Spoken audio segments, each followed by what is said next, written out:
Chapter 2049.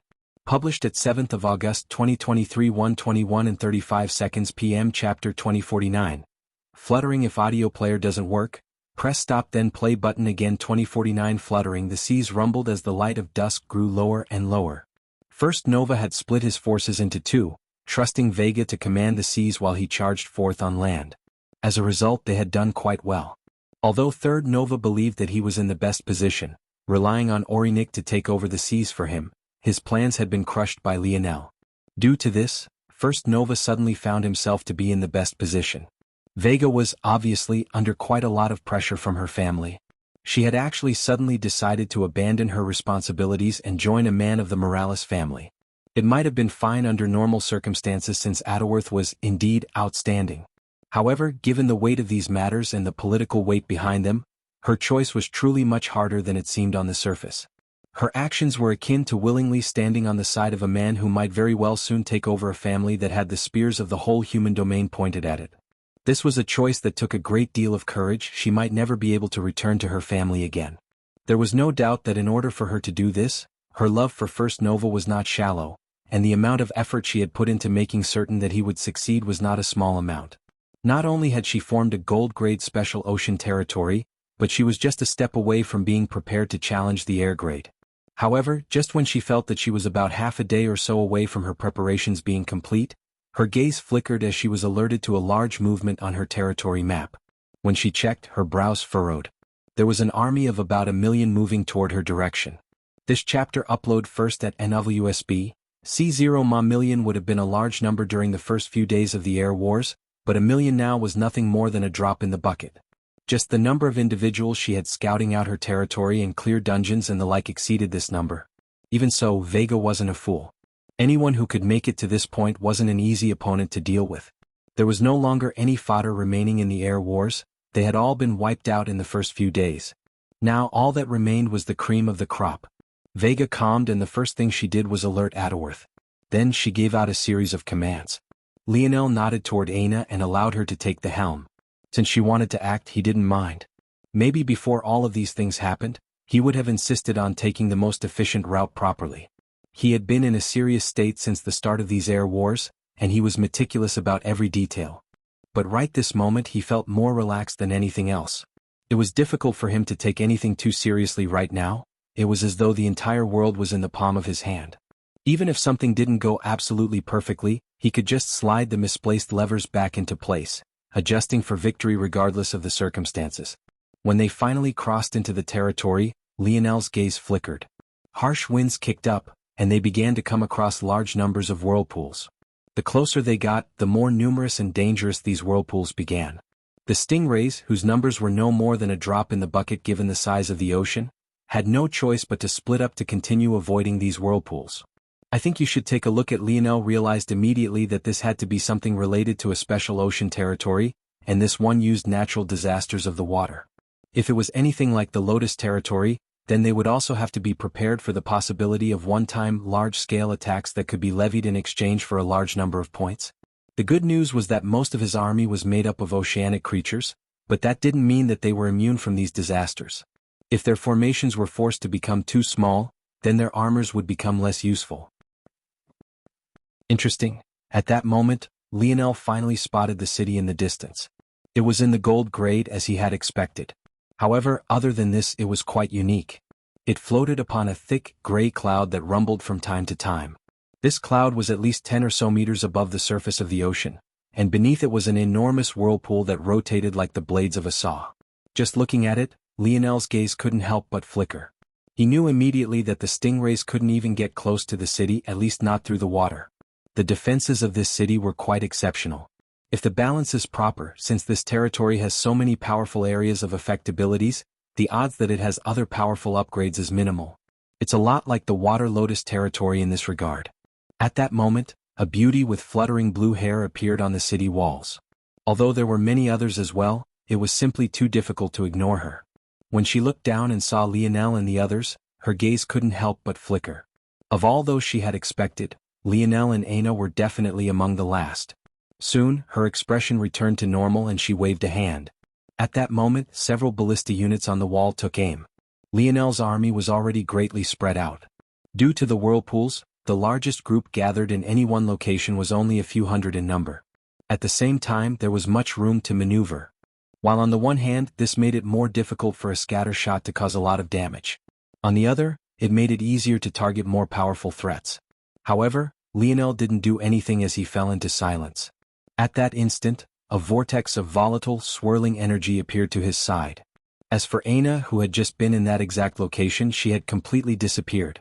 When she appeared again, she had already appeared above the city, her speed so fast it might as well have been teleportation. She raised her axe into the skies, her hair fluttering wildly as she swung down.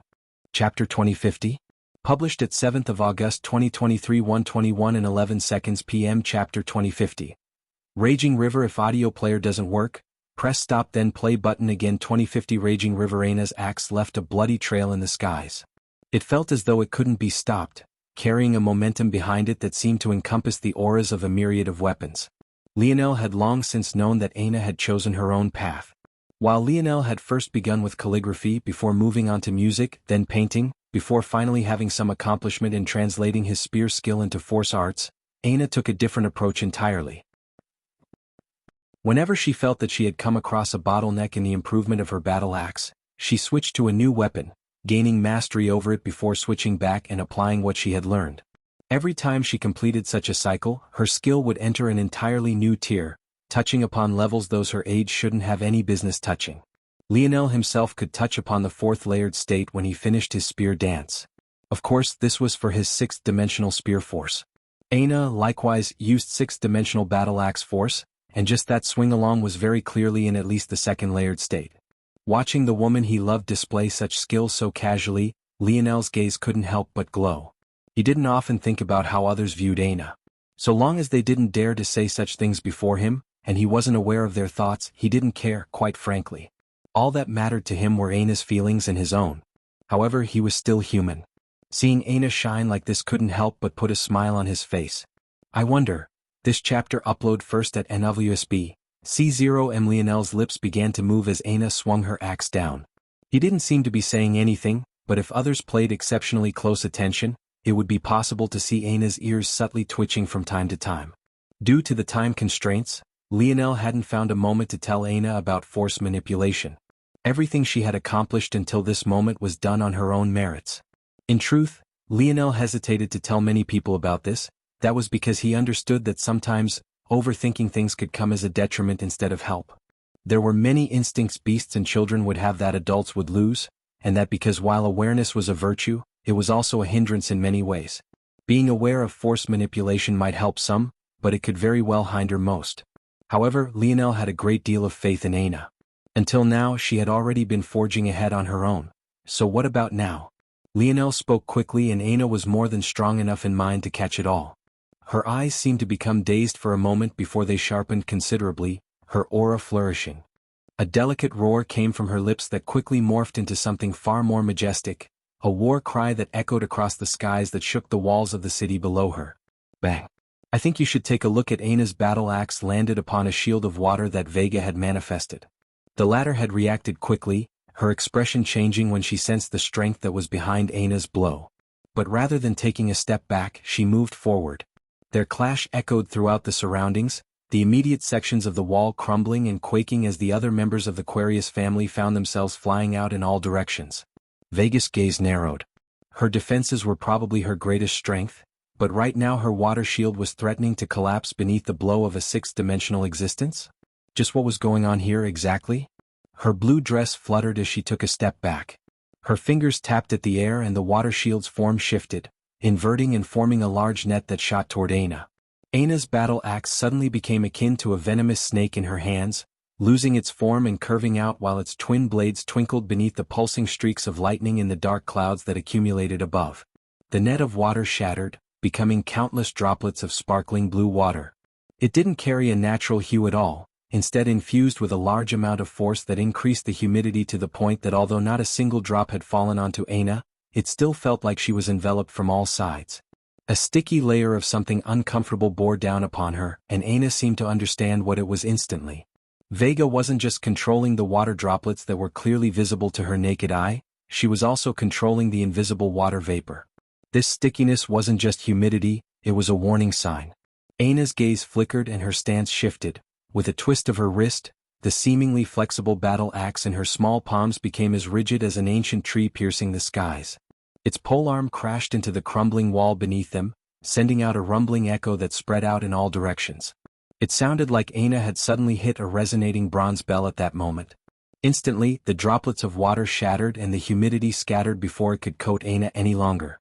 She took a step forward as Vega's gaze narrowed, swinging her battle axe in a wide arc that bore down with a menacing momentum.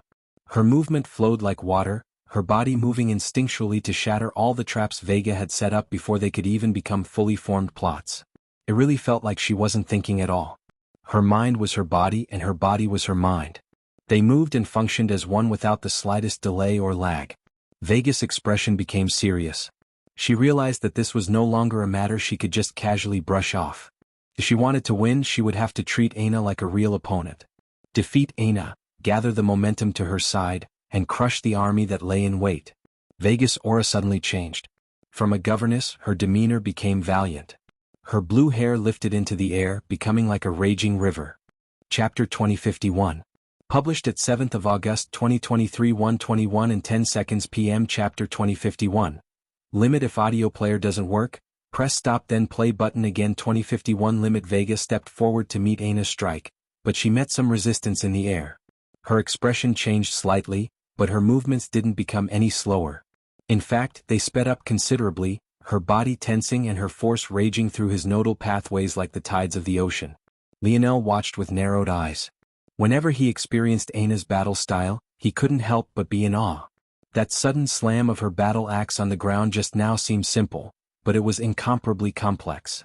That domain-like attack, or it could even be more accurately stated to be a defensive ward of sorts, had hints that reminded Lionel a lot of how he and Aina would resonate their forces as one, using concepts that Lionel had learned from his grandfather's way of the spear.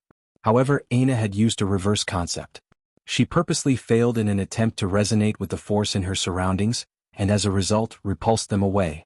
This attempt acted like a dome-like barrier, expelling her enemy's own domain attack. While this seemed simple, it was extremely complex, especially since Lionel was certain that Aina had simply done it on a whim, following her instincts without the slightest thought. Force wasn't a naturally benign substance in most cases. They were designed to fuse into one or pass by each other without a care. Only when controlled by the intention of a person could this natural instinct of theirs be mediated. If things weren't like this, how could ocean waters contain wind force that allowed Lionel to breathe? How could any ecosystem exist at all, for that matter, without collapsing in on itself? With how subtly Vega was using her force just now, if Aina had chosen any other method of attack, it wouldn't have worked to help her, but rather help Vega instead. Lionel couldn't help but grin. Bang. This chapter upload first at NWSB, C0M. The two met, one palm and one battle axe. Whipping winds sliced into the crumbling wall and the devastated surroundings. Even the whirlpools below no longer seemed to be a great deal at all, feeling like kids' toys in the face of the destruction of the clash. Quickly they separated before shooting forward again and separating once more. Every time they met, the walls crumbled to another degree, collapsing piece by piece. It didn't seem to be a gold-grade wall at all and rather felt like clay putty. Vega's body was like water. Every clash caused a ripple to echo through her, dispersing into splashes of water. It really felt as though every time Aina attacked her, the sound of a boulder crashing into the surface of a calm lake would come to mind. Aina's own style was entirely unpredictable. Sometimes her battle axe would be as soft as silk, other times it would be rigid and powerful, sometimes it bent like a bow and other times it would be as swift as a sword. And yet, each one of these styles smoothly transitioned into one another, sliding back and forth and becoming like one insurmountable mountain. Vega was beginning to feel suffocated. Every time she used a move to catch Aina off guard, the latter would adjust. The next time such a move appeared, she would seem to react even before Vega would, almost as though she could predict what Vega would do before she even knew herself. Aina's skin glowed, her golden irises gaining a red ring that pulsed with a stronger and stronger light until it suddenly solidified. Bang! An explosive phantom appeared behind Aina, causing Lionel's eyes to narrow. She swung her battle axe, its power increasing explosively. "I think you should take a look at third layered." Vega took a strong step back, her feet nearly slipping beneath the crumbling stone. She slipped to the side, regaining her bearings and redirecting Aina's power.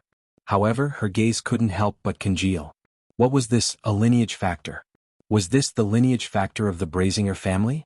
Suddenly, Aina swung again. Fourth layered, bang. Vega was sent flying, her lips parting as a jet of blood came from her lips. She soared like a streaking bullet, crashing down below and leveling several buildings as her bones crackled and popped. Aina still felt as though a power was surging within her, its strength reaching towering heights. After Lionel had spoken, she understood the purpose of this manifestation. Much like Emperor's Edict or other such techniques, this manifestation was a technique meant to be paired with the Brazinger family's lineage factor. As for its function, Aina hadn't been certain before, as it was an extension of her body rather than truly being a part of it, but now she understood. It worked akin to a cross between an innate node and a universal cycle. It took her weapon force comprehension and forcefully raised her control over it. In an instant, Aina had gone from being able to wield her battle axe force at a second layered state level, to the fourth layered state level, and quite frankly, she didn't feel like this was her limit. Her force bubbled and her strength soared and then soared again. Lionel couldn't help but cough lightly, wondering if she had told this little T-Rex in beautiful skin about this. How was he going to keep her in line in the future? He was already whipped, he stood no chance now. Aina raised her battle axe, the manifestation to her back solidifying to the point it became entirely corporeal. It looked as though she had brought a second version of herself into existence. Beautiful, untouchable, valiant. And then this unmoving manifestation suddenly shuddered and moved. It grabbed at the air, forming its own battle axe. This battle axe resonated with the one in Aina's hand, and complex force arts began to appear one after another. Lionel's pupils constricted. Aina! He suddenly roared out, and Aina's heart skipped a beat. Without a word, she retrieved her battle axe and lightly took a step back. In a flash, she appeared by Lionel's side, her visage only slightly flushed as though she hadn't just had a battle that shattered half the landscape of a gold-grade city. Chapter 2052? Published at 7th of August 2023 1:21 and 9 seconds p.m. Chapter 2052. Kill. If audio player doesn't work, press stop then play button again. 2052 Kill. Lionel might be in a different state now, but he was still mindful of the future. Nothing bad was about to happen to Aina just now, but he didn't feel it was necessary to show all of these matters just yet. Using it on this one territory when victory was already in hand was unnecessary. Since Vega was First Nova's woman, he had no intention of killing her. However, she wasn't an heir, so she didn't have a badge to crush and send her out. It would be up to First Nova to do that. Even so, Lionel didn't have any intention of using her as a hostage either. So as things stood now, the only thing he wanted was control over the city's core. For that sort of purpose, this much was already enough. The Aquarius family members, upon realizing Vega had lost the battle, and so miserably at that, couldn't stand idly by any longer. There weren't many of them, and truthfully most of them were actually just Adderworth's subordinates, faithful followers he had gathered over the years. As First Nova, there was no doubt that he had had the most time of them all to succeed in this matter, and his subordinates were most definitely not incompetent. They had understood what Vega wanted to do. Defeating an enemy in a one-on-one battle before the start of a large-scale war was an excellent way to claim the morale for your side. However, things hadn't gone as planned. Even so, they were all veterans of the battlefield, and each one of them understood that they still ultimately had the upper hand. They were the defending party and their numbers were far greater. In addition, if Lionel and the others were too slow, they would end up pincered from multiple sides. Not only had they already contacted Adderworth, but their members who were focused on scouting out the region and clearing dungeons and the like could come back any time. However, maybe none of them actually expected what happened next. Lionel raised a hand and the Sky's family moved forward, their valiant armors glistening even under the rolling clouds above. At first, not many had thought much of the storm clouds above. They had a storm-related city and this was quite normal, there was nothing much to think about. But none of them realized just how odd it was until just now. This chapter upload first at NWSB. C0 MIT felt as though every time the Sky's family raised their feet and connected with the waters beneath them, the skies would rumble again. The cadence of an army's march matched with the thunderous rage of nature, filling their enemies with an unexpected trepidation, one they had no idea how to account for. Suddenly, crackle. An arc of lightning descended from the skies and crashed into the city below. At first it was just one, but then there was a second and then a third, then a fourth. It looked as though it was harming nothing at all until the first person was struck. A cry of agony echoed before they fell into a pile of crumpled flesh. Fire! Fire now! Vega barely pulled herself out from the rubble. She could only be described to be in a sorry state. Her dress was torn in countless places, one of her arms hung limply by her side, entirely unable to move, while blood flowed from her lips like a waterfall, coating her chin and dripping down into the cleavage of what remained of her clothing. She didn't have time to fathom how she, a genius of the Void Palace and leader of a legacy faction, could possibly lose to an Aina who had lost a 20-year advantage. All she could think about was trying to preserve Adderworth's hard work to the best of her abilities. She had betrayed even her own family for the sake of being here. There was no way that she could allow things to end so easily. I think you should take a look at. Unfortunately, because of the battle she had just had with Aina, many of the ballista units that were directly facing the Sky's family had fallen into the city, over the edge of the walls and into the water, or had just been directly destroyed. As a result, many that were facing off to the side had to overextend themselves, awkwardly changing their aim direction and shooting from a much longer distance. Suddenly, phantoms began to appear in the army one after another. Giants constructed of lightning rose from the water, formed of the force from the warriors that worked together beneath its protection. These giants of lightning struck out with their palms, smashing the projectiles into ashes while ignoring the ones that never stood a chance. Lionel waved another hand and the Oryx stepped forward, the ocean rumbling beneath them. In fact, they shook the ocean waves so much that even the whirlpools were beginning to show signs of collapsing, unable to maintain their proper state. Suddenly, the third eyes of the Oryx all split open one after another. The shadows of several crimson eyes began to appear in the skies. Staring at the sight, Vega felt a shudder. There was something oddly sinister about them, as though they were peering into the depths of her soul, and yet there was absolutely nothing that she could do about it. During their hyper-evolution, the Oryx hadn't seemed to undergo many changes, but this was because most of their evolution had been concentrated into their eyes. The third eye of the Oryx was oddly robust, carrying none of the usual fragility of what one would expect from an eye. And what had always been interesting to Lionel was the fact that their evolution had been concentrated into their eyes. The third eye of the Oryx was oddly robust, carrying none of the usual fragility of what one would expect from an eye. And what had always been interesting to Lionel was the fact that their third eye was located right on the forehead, taking up space in the location their ethereal glabella should have been. So, when he created the set of armor they would use in the month he had before the Air Wars began, he took advantage of that. Lionel's lip curled as the illusory eyes in the sky pulsed, glowing a fiendish bright red. Kill. Urdial notes, he'll be updating this novel this month. Enjoy the mass release. Chapter 2053? Published at 7th of August 2023 1:21 and 7 seconds p.m. Chapter 2053. Absolute. If audio player doesn't work, press stop then play button again. The flashing eyes pulsed one final time before solidifying. The moment they did, an eruption of violent force surged out like a raging tide. At first they weren't very controlled, splashing out like a spray of water from a hose, but very quickly, the Oryx seemed to get a grip on their bearings, reining in the trembling blast of force and concentrating it into countless red lasers that covered the skies. The force was devastating. It crushed everything in its path, disintegrating it. Many died without even time to scream out for help, and the so-called walls of gold grade were crushed like paper, collapsing without any sort of resistance. Seeing this scene, Lionel couldn't help but think about the first time he had come across an Oryx. Back then, the Oryx in question had had an ability index almost exactly like this, but that man had just been one of many. And since it was an ability index, it couldn't just be casually passed down from Oryx to Oryx. Ability indexes weren't hereditary from Lionel's understanding of things.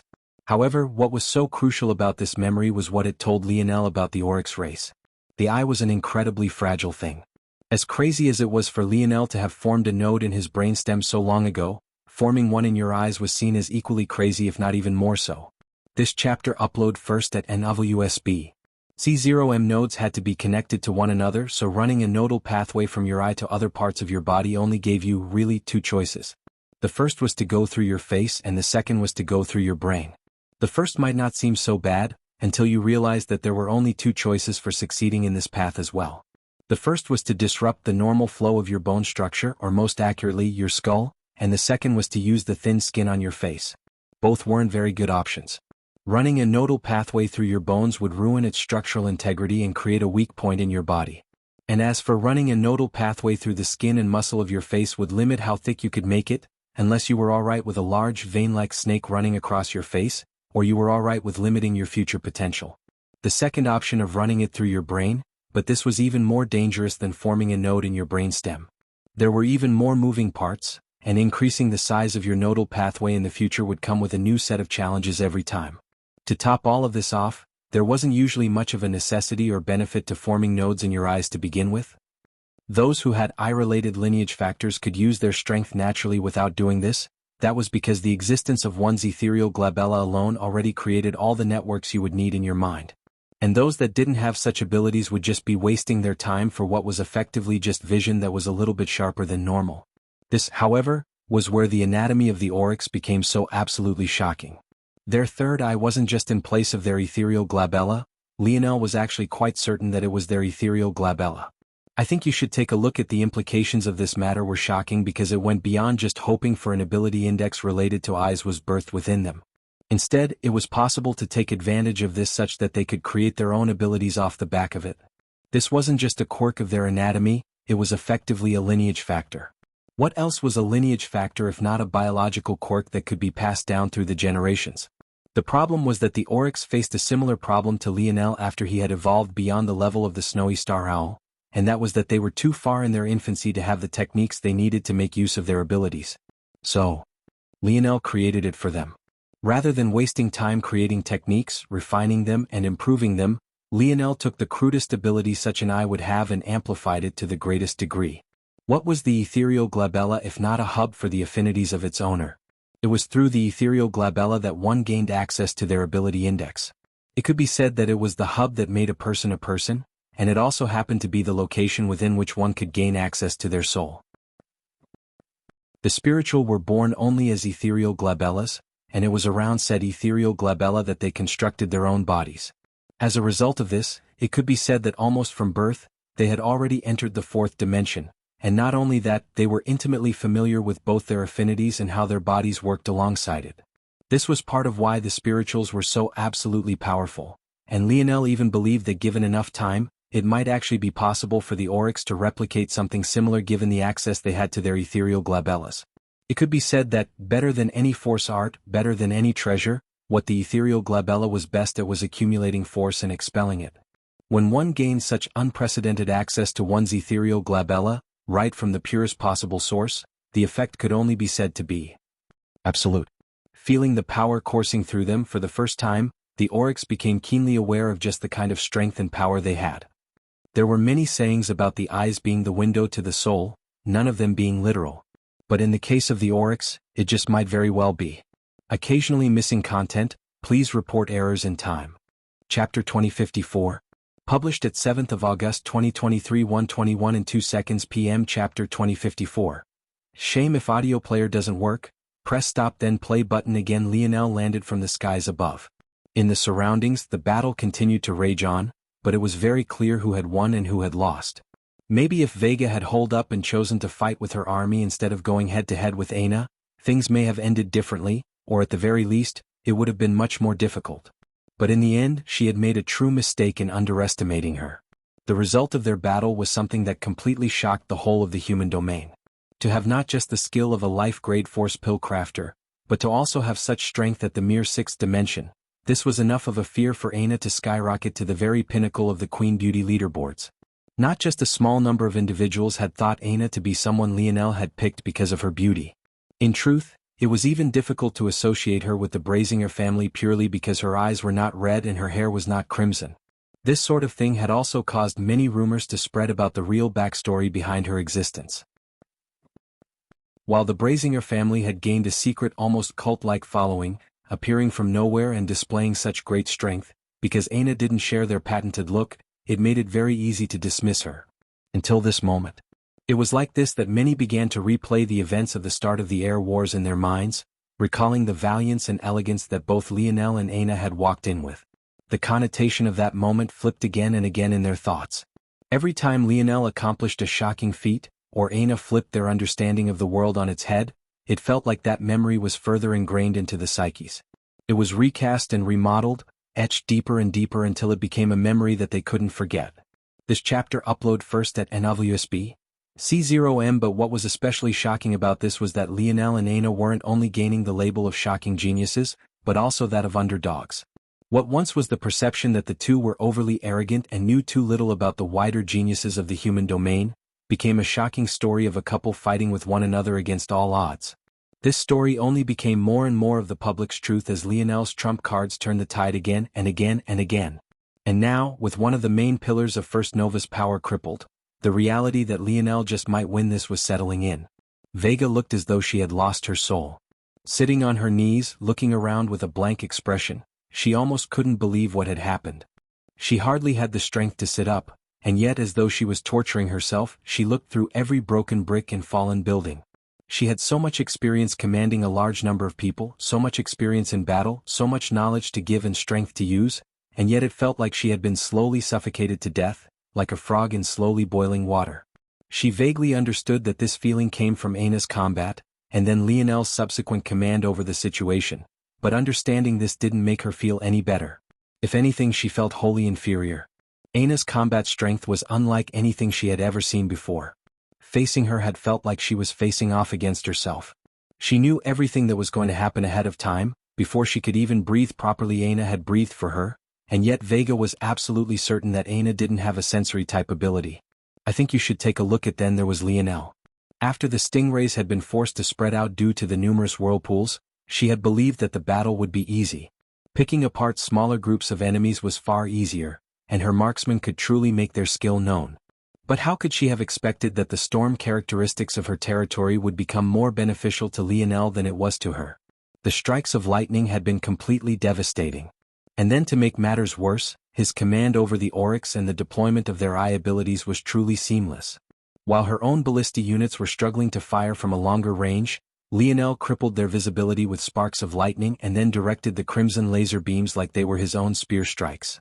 He didn't seem to be trying very hard, but he always managed to find the most crucial location in the battlefield, crushing an upswell before it could even begin to form. At the same time, the spread-out stingrays became a nightmare for the troops that were attempting to return at their fastest possible speed. Somehow, the greatest advantage of their city had also become the greatest detriment. Just like the stingrays, the large groups of returning reinforcements were forced to separate so as to avoid the whirlpools themselves. Unlike Lionel's territories, Vega hadn't invested in outposts, or more accurately, hadn't invested in teleporting outposts. She had thought that it was an unnecessary waste of points, only to find out in the end that such a thing could have saved her in the end. Lionel had simply moved too fast. In the end, it was precisely because his numbers were so few that he was able to approach Vega's territory with such speed, beginning their attack before even the first wave had succeeded in returning. And now her city lay in shambles. She had let Adderworth down and the guilt was eating her up on the inside. Boom. In the skies above, the clouds split and a figure suddenly appeared high in the skies. With him there were 3 other individuals, but it was very clear that there were no others. Vega looked up with a blank expression, only barely showing some light when she recognized First Nova, but after that she looked away, unwilling to meet his eye. The shame felt now was only greater. Chapter 2055. Published at 7th of August 2023 1:21 p.m. Chapter 2055. Golden Armor. If audio player doesn't work, press stop then play button again. Adderworth fell down from the skies with great speed before he suddenly came to a stop about 10 meters above the ground. He quickly scanned the region, his expression solemn. It was only when he laid eyes on Vega that he sighed a slight breath of relief. He had no way of knowing who it was that had been attacking, mostly because even Vega hadn't known until the sudden moment that Lionel appeared. So, he had come expecting the very worst. At first, Vega had just informed him of the problem and he felt that she might be able to handle it on her own. He had a great amount of faith in her since he was allowing her to do such an important task. But after he received a second message, he rushed over with his greatest speed, even using a high-level reward to appear as quickly as possible. It was only now he knew that it was actually 7th Nova that had caused all of this, but this made him feel better since he trusted that Lionel wouldn't harm Vega's life. This littlest cousin of his seemed to be quite unruly, but Adderworth knew well that Lionel's heart had always been in the right place. Even so, after he saw Vega's state of injury, Adderworth's heart couldn't help but tremble. He rushed over, landing by Vega and checking to see if she was truly all right. He didn't even look toward Lionel, his mind entirely occupied with other thoughts. Vega pushed Adderworth's hands away, unwilling to be in his care as she struggled to stand up on her own. But not long afterward, she fell toward him and Adderworth had no choice but to catch her, the gloominess in his eyes only growing. Adderworth passed Vega to one of the members of the Quarius family, his heart crumbling as he heard Vega mumble that she was sorry again and again. This chapter upload first at NWSB, C0 Mall. The while, Lionel didn't say or do anything. He didn't feel that it was necessary to do so, the situation was quite clear. Adderworth's army was clearly lagging behind, so if he was here with 4, his goal was to stall for as much time as possible. In truth, he had a decent chance. The Stingrays were ocean-bound and the city was floating above water. It wasn't exactly easy for them to affect the current battlefield, though they would obviously have something to say if and when Adderworth's men arrived. At the same time, Adderworth himself was clearly a powerhouse.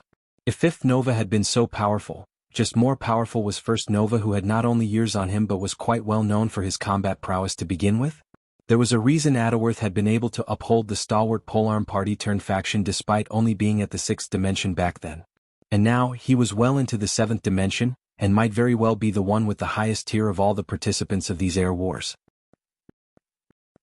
Adderworth slowly stood before Lionel, the two of them standing about 3 to 4 meters apart. Then he slowly sighed. In truth, he had been among the number that believed that Lionel would be eliminated by now. Although he had the spear domain ring, not everyone used spears, and at the same time he wasn't quite familiar with the abilities of the segmented cube. As far as he understood, it was just an auxiliary item, and he was fairly correct about that. Due to this, he had never really cared much if Lionel kept the 2 heirlooms, not to mention the fact as a 6th-dimensional existence. He felt that Lionel deserved at least a small handicap as far as that went. I think you should take a look at. But now. Adderworth took a breath. He felt that it was inappropriate to speak at the moment, so though he had something he wanted to say, he held back. His body trembled and a bronze crown suddenly appeared across his forehead. His aura surged as his bronze halo descended down the length of his body. When it bounced back up, a radiant golden armor took shape, one so blinding that Lionel couldn't help but think of his uncle. Uncle Montez wore a similar armor, but the difference was that he wore his all the time. That said, the fact that Adderworth dared to make his armor out of this material spoke volumes. The core of this armor was known as the Moralis Oregon. This was in or capable of swallowing other ores in exchange for one thing: weight. The more it swallowed, the heavier it became. The heavier it became, the more difficult it was to wield. When it reached a certain point, the armor would form its own continuous gravitational field, pulling and pushing on your body continuously. This armor had once been used purely as a tool for training, until one madman decided to make it his main divine armor. And that madman was Lionel's grandfather. Velasco was far too arrogant to follow the path of another, and Lionel hadn't even learned that this was an option until he had read through the research papers of the Void Library. It was obvious that Velasco hadn't wanted his son to follow others either. Montez was different though, clearly not minding one bit about following the path of his own father. And surprisingly, it seemed that Adderworth had taken the same path as the two of them. Almost instantly, a radiant aura spread out in all directions, weighing down upon Lionel and making him feel as though thick walls were pressing down on his skin from all sides.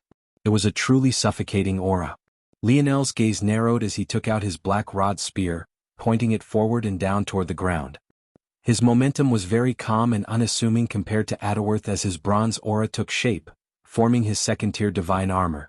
Even so, he didn't back off in the slightest, his expression the picture of calm as it was swallowed up by his mask.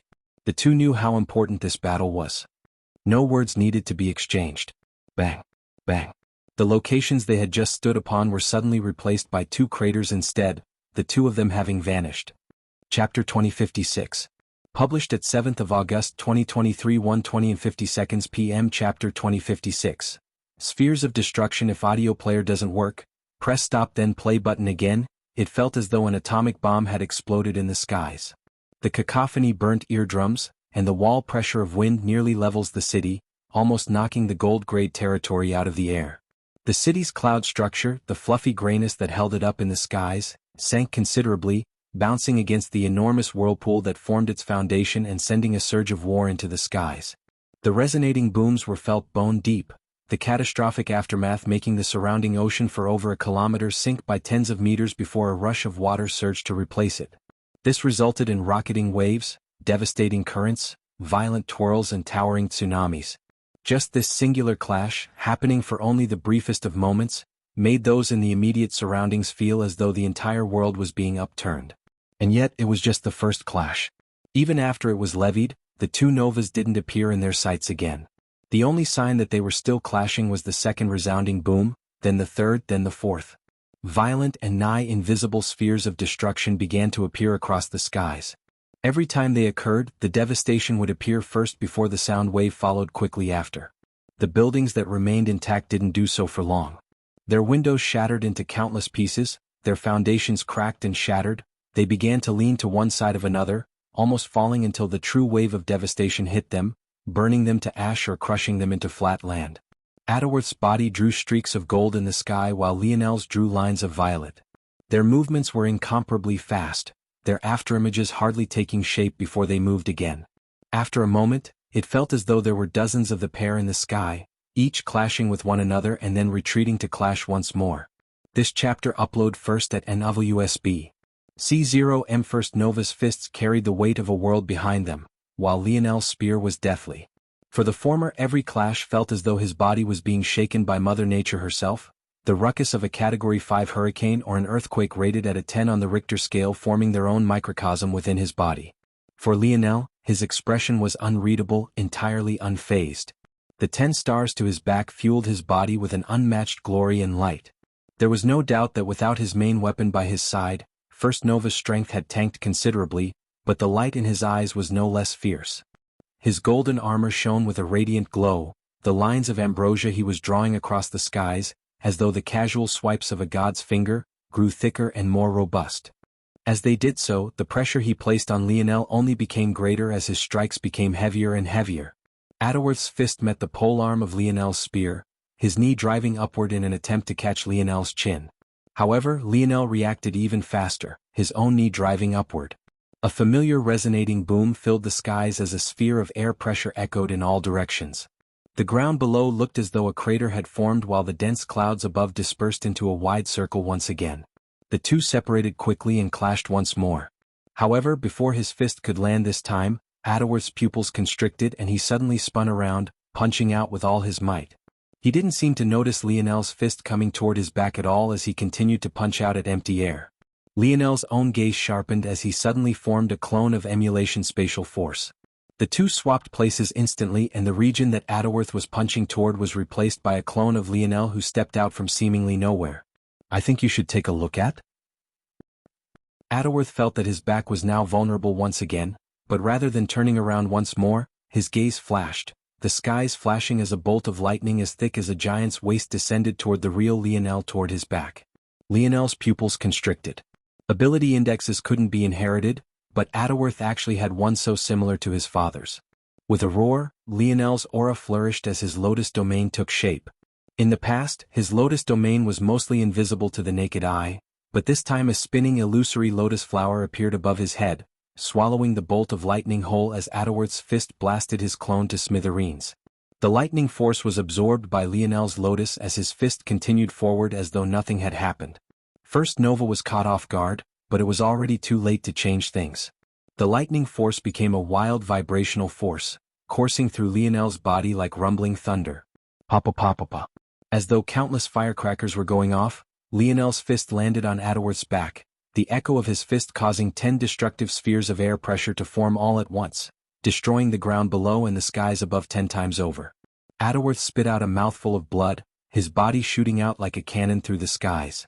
This streak of gold was less elegant in comparison to the others, but it was no less speedy. Boom. He crashed into the ground below, being buried so deep that he ran through the length of the city, crashing through its foundation, through the cloud that kept it in the sky, and into the ocean waters below.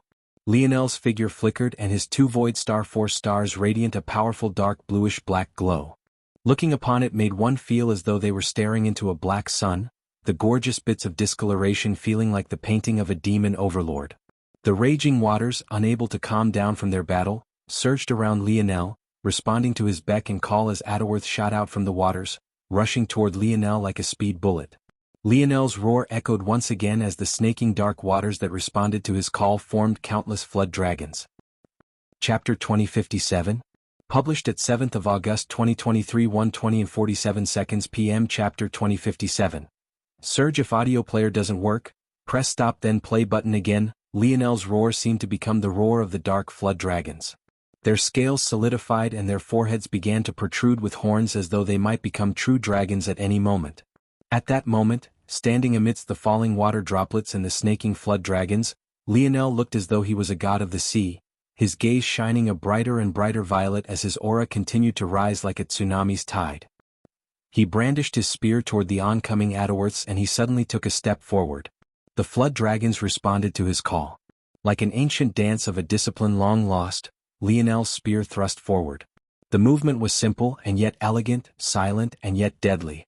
He hardly moved at all, and it all looked effortless, but it felt like the world had resonated with his very being, heeding the call of his spear force and wrapping around it. He was small in comparison to the ocean, barely considered a single drop in a body that extended for thousands of kilometers.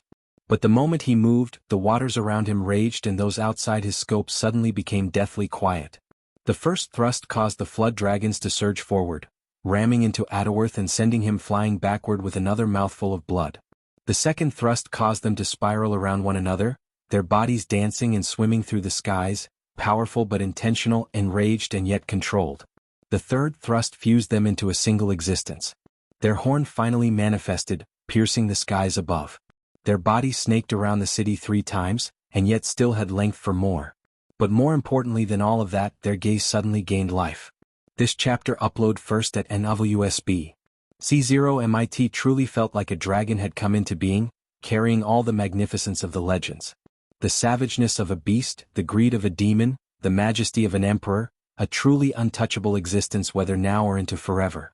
Lionel had always had a fascination with dragons, ever since he had learned that his mother's emperor's might construct had been that of a dragon.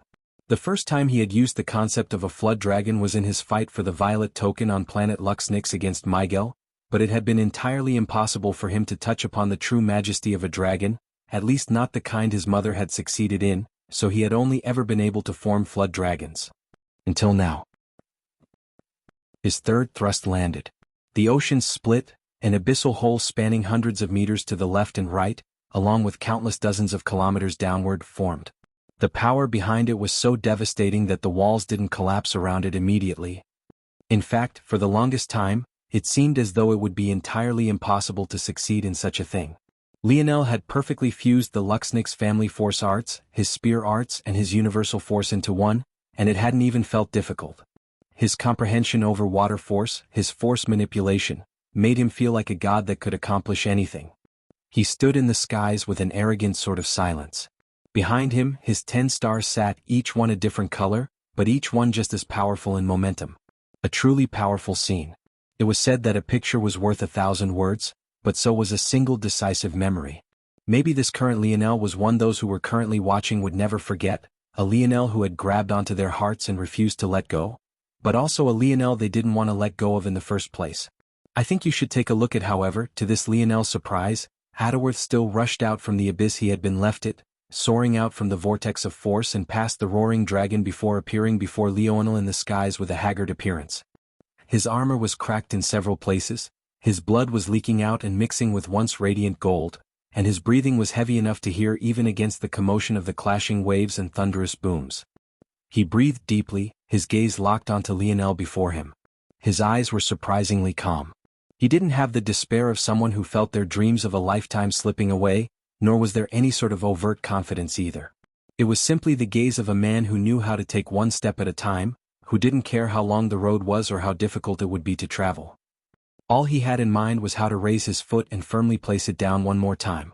Adderworth finally seemed to catch his breath after a few seconds, the rumbling in the skies matching with the arcs of lightning that colored his gaze. Having calmed himself, he reached out a palm, a streak of lightning descending from the skies above and hitting him squarely. That said, he didn't make any attempt to dodge or avoid the situation, standing perfectly still. When the scene cleared enough for others to see, it was clear that Adderworth was still standing tall. But now there was a blade in his hand. It was a truly crude blade. The edge was sharp as it continued to crackle about under the influence of the lightning it had been formed by, while it was also much too large. At the same time, it didn't have a hilt and seemed to be entirely blade. It wasn't exactly a sword, and it didn't seem like a saber either. It felt a lot more like a piece of scrap metal even though it wasn't nearly as defined in shape. Then there was, of course, the worst part. Adderworth only knew how to use the spear, he wasn't like Second Nova who had great skill in sabers. In addition, even if he formed a different weapon than the spear, if he used it with the intention and skill of a spearman, it would shatter before Lionel just the same. But having succeeded in forming this blade, Adderworth's gaze only became even more calm, frightening so. Then the golden aura around him began to solidify, flowing into the enormous blade in his palm. Under the gazes of those watching, Adderworth's piece of scrap metal began to shrink under an untold pressure. Chapter 2058. Published at 7th of August 2023 1:20 and 11 seconds p.m. Chapter 2058. The insurmountable gap. If audio player doesn't work, press stop then play button again. It all happened exceptionally quickly. With how far apart they were, even if Lionel had wanted to stop it, he couldn't. Using his spatial force to close the distance might have been possible, but the sudden volatile use of force made it incredibly dangerous to do so. Then by the time Adderworth started, if he stepped in to stop the process midway, the both of them would end up dying. Lionel realized what Adderworth was doing immediately. He was using the powerful gravitational force of his armor, concentrating it into a single area, and then using that force to concentrate his lightning into a mighty, unstoppable blade. That was akin to infusing all the strength of his divine armor into his weapon, and though he would lose his domain as a result, the trade-off was more than worth it. The divine armor was faulty to begin with. It was a training equipment that turned most of its pressure onto its user. Although the pressure turned onto the user would increase their individual strength by making their hits and body both harder and much heavier, there were great trade-offs to that as well, such as lower speed, less maneuverability, not to mention a much weaker stamina overall. Against most opponents this was enough. But against Lionel, who had an exceptionally powerful body capable of withstanding his heavy hits, not to mention the fact that Lionel's speed was also able to overwhelm his own as a result of his light force and spatial force, Adderworth, who was very much used to crushing those of his generation, found himself at a great disadvantage. The only choice now was to greatly increase his attack power. Usually this could be done with his spear. This wasn't the first time he had used this technique. Although he had never needed to use it against an enemy before, he had practiced it more times than he could count. The trouble was that he had always concentrated his gravitational force onto his spear. But just now, in desperate straits, he wondered if he could use it on other things. Now, for the first time, he brought out this ability. Whether he lost or won, there was no doubt that in the next few weeks, his strength would grow explosively in a short time. But he didn't care about any of that. All he wanted was this victory. The blood of the Moralis rushed through his veins, his gaze reddening as his heartbeat began to accelerate once more. But this time it wasn't due to fatigue, and it was instead due to excitement. This sort of battle, it would be his. A wild grin spread across Adderworth's face, and his usually demure and restrained personality became wild and unrestrained. He howled into the skies, raging streaks of lightning descending like pythons from the skies. They connected the clouds and ocean waters below, making the formations that had been formed by the Sky's family look like nothing more than a joke now. Adderworth's figure flickered and vanished as Lionel's gaze narrowed. Suddenly, all the snaking streaks of lightning that were descending from the skies all pointed toward Lionel, rushing toward him. Lionel only just barely registered this as he perceived Adderworth's blade had appeared right before his face. Lionel suddenly grinned as he met Adderworth's maddened gaze. Indeed, this was a taste of his own medicine. The difference was he had used the untamed seas while Adderworth had used the unruly skies. Since it was all so similar, though, Lionel really wanted to see who was better. This chapter upload first at NWSB, C0M. With a roar, the two clashed once again, but this time it felt as though the apocalypse had descended. Members of the Quarius family and Lionel's subordinates were forced to retreat into the distance. All they could see were snaking dragons. On one side, there were the roaring masses of lightning behemoths, while on the other, there was the unbreakable legion of infuriated water emperors. Lightning and water clashed. From afar, it seemed as though the skies and the ocean had suddenly become infuriated with one another, each throwing everything they had. A brotherly spat of fury, a clash of Zeus and Poseidon. This time, every time Lionel clashed with Adderworth, it felt like his own world was collapsing. He had no skill with the blade and purposely used no skills so as not to let his expertise with the spear leak out. He swung with wild abandon, his howls and unbridled laughter filling the skies as he attacked again and again. He came from all angles, and because the blade was so heavy, it took Lionel too long to recover to counter before the next, resulting in a scene where he could only match Adderworth's pace. Even so, Lionel's gaze continued to glow a fiercer and fiercer light. Violet fog of star fusion, King's might, continued to rush out from the joints of his armor, his spear blocked and parried, looking for an opening. Everything about his demeanor aside from his devilish grin seemed perfectly and entirely calm. And then his gaze suddenly flashed. A blazing heat suddenly appeared and the entire situation flipped. The roaring dragons suddenly gained a flickering red-gold flame in their eyes. Their bodies bubbled and the gaps of their scales began to glow with a savage blood-red light. Before the lightning snakes could react, they were entirely shattered. "I think you should take a look at." Lionel took a step back, sweeping his leg out of the way of Adderworth's next wild blow, his expression the picture of absolute calm. As his feet glided backward, an elegant arc was drawn as the dragon solidified into the foundation of an entirely new creature, radiating with a violet-black glow that caused the world to fall into silence. Lionel's figure seemed to vanish even though he hadn't moved an inch. It was like the only thing the entire world could focus on was his spear, fluttering through the skies as though it had a mind of its own. The violet-black dragon followed the cadence of his movements, its snout and horns becoming the tip of its own spear. As Lionel moved, a force art began to grow beneath his feet, and as the dragon moved, its snaking body formed its own. Adderworth found that he couldn't even touch the hem of Lionel's clothing when this dance begun, and by the time it ended, his pupils could only tremble. Beneath Lionel's feet was his own formed force art. Above his head was the formed force art of the violet-black dragon. When he completed the final thrust, the world came to a pause. Adderworth stood in silence, unable to move. It was like he had been bound by the spear dance, entranced into a dream world he couldn't pull himself out of. It was both illusory and real, both right before his eyes and yet entirely untouchable. The skies above ceased to rumble and the oceans below became as calm as a lake in the middle of a new moon's night. Adderworth looked down and he didn't find even a single wound on his body, and yet the ocean below painted an entirely different picture. It was split into two halves entirely, both so clear and calm that it looked like two mirrors facing one another. The split started right behind Adderworth's body, went through the city, and continued indefinitely into the distance. Even with their eyesights, the end of it was impossible to spot. Adderworth shook his head lightly. Crack. His badge, hidden within his armor, shattered and his body began to fade away. All that power and yet somehow not a single hair on his head was harmed. Lionel didn't display that strike because he had to, he displayed it so that the world would be aware of the gap between the two of them. The insurmountable gap. Chapter 2059. Published at 7th of August 2023 1:20 and 10 seconds p.m. Chapter 2059. Determination. If audio player doesn't work, press stop then play button again. Lionel stood in the air, the tip of his spear as straight and unmoving as a mountain. It pointed downward and he seemed to be completely open to strikes from all sides. And yet, those who looked upon him felt a shiver in their souls. This simply wasn't a man who could be attacked easily, regardless of what his current state seemed to be. Many felt that even if Lionel seemed to be on his last breath, he simply wasn't someone that could be provoked. When Adderworth appeared on the Morales flagship, he unleashed a sigh. He didn't know what to say for a long time, and it was only after he felt an arm wrap around his shoulders that he seemed to snap out of it, turning to see Second Nova standing by his side, and to his surprise, Fifth Nova standing on the other. Fifth Nova never did things like this, but seeing that all three of them were standing here looking forward toward Lionel, he seemed to feel that they all had experienced the same thing. "He's an arrogant bastard, huh?" Second Nova mumbled. First Nova looked toward Second Nova with a hint of surprise in his eyes. He could sense a hint of bitterness that wasn't normal of this brother of his. He and Second Nova knew each other quite well. Or, it was more accurate to say that they had once been exceptionally close. Sometime within the last 3 decades, a few years even before Lionel had entered the Void Palace, they had begun to grow apart.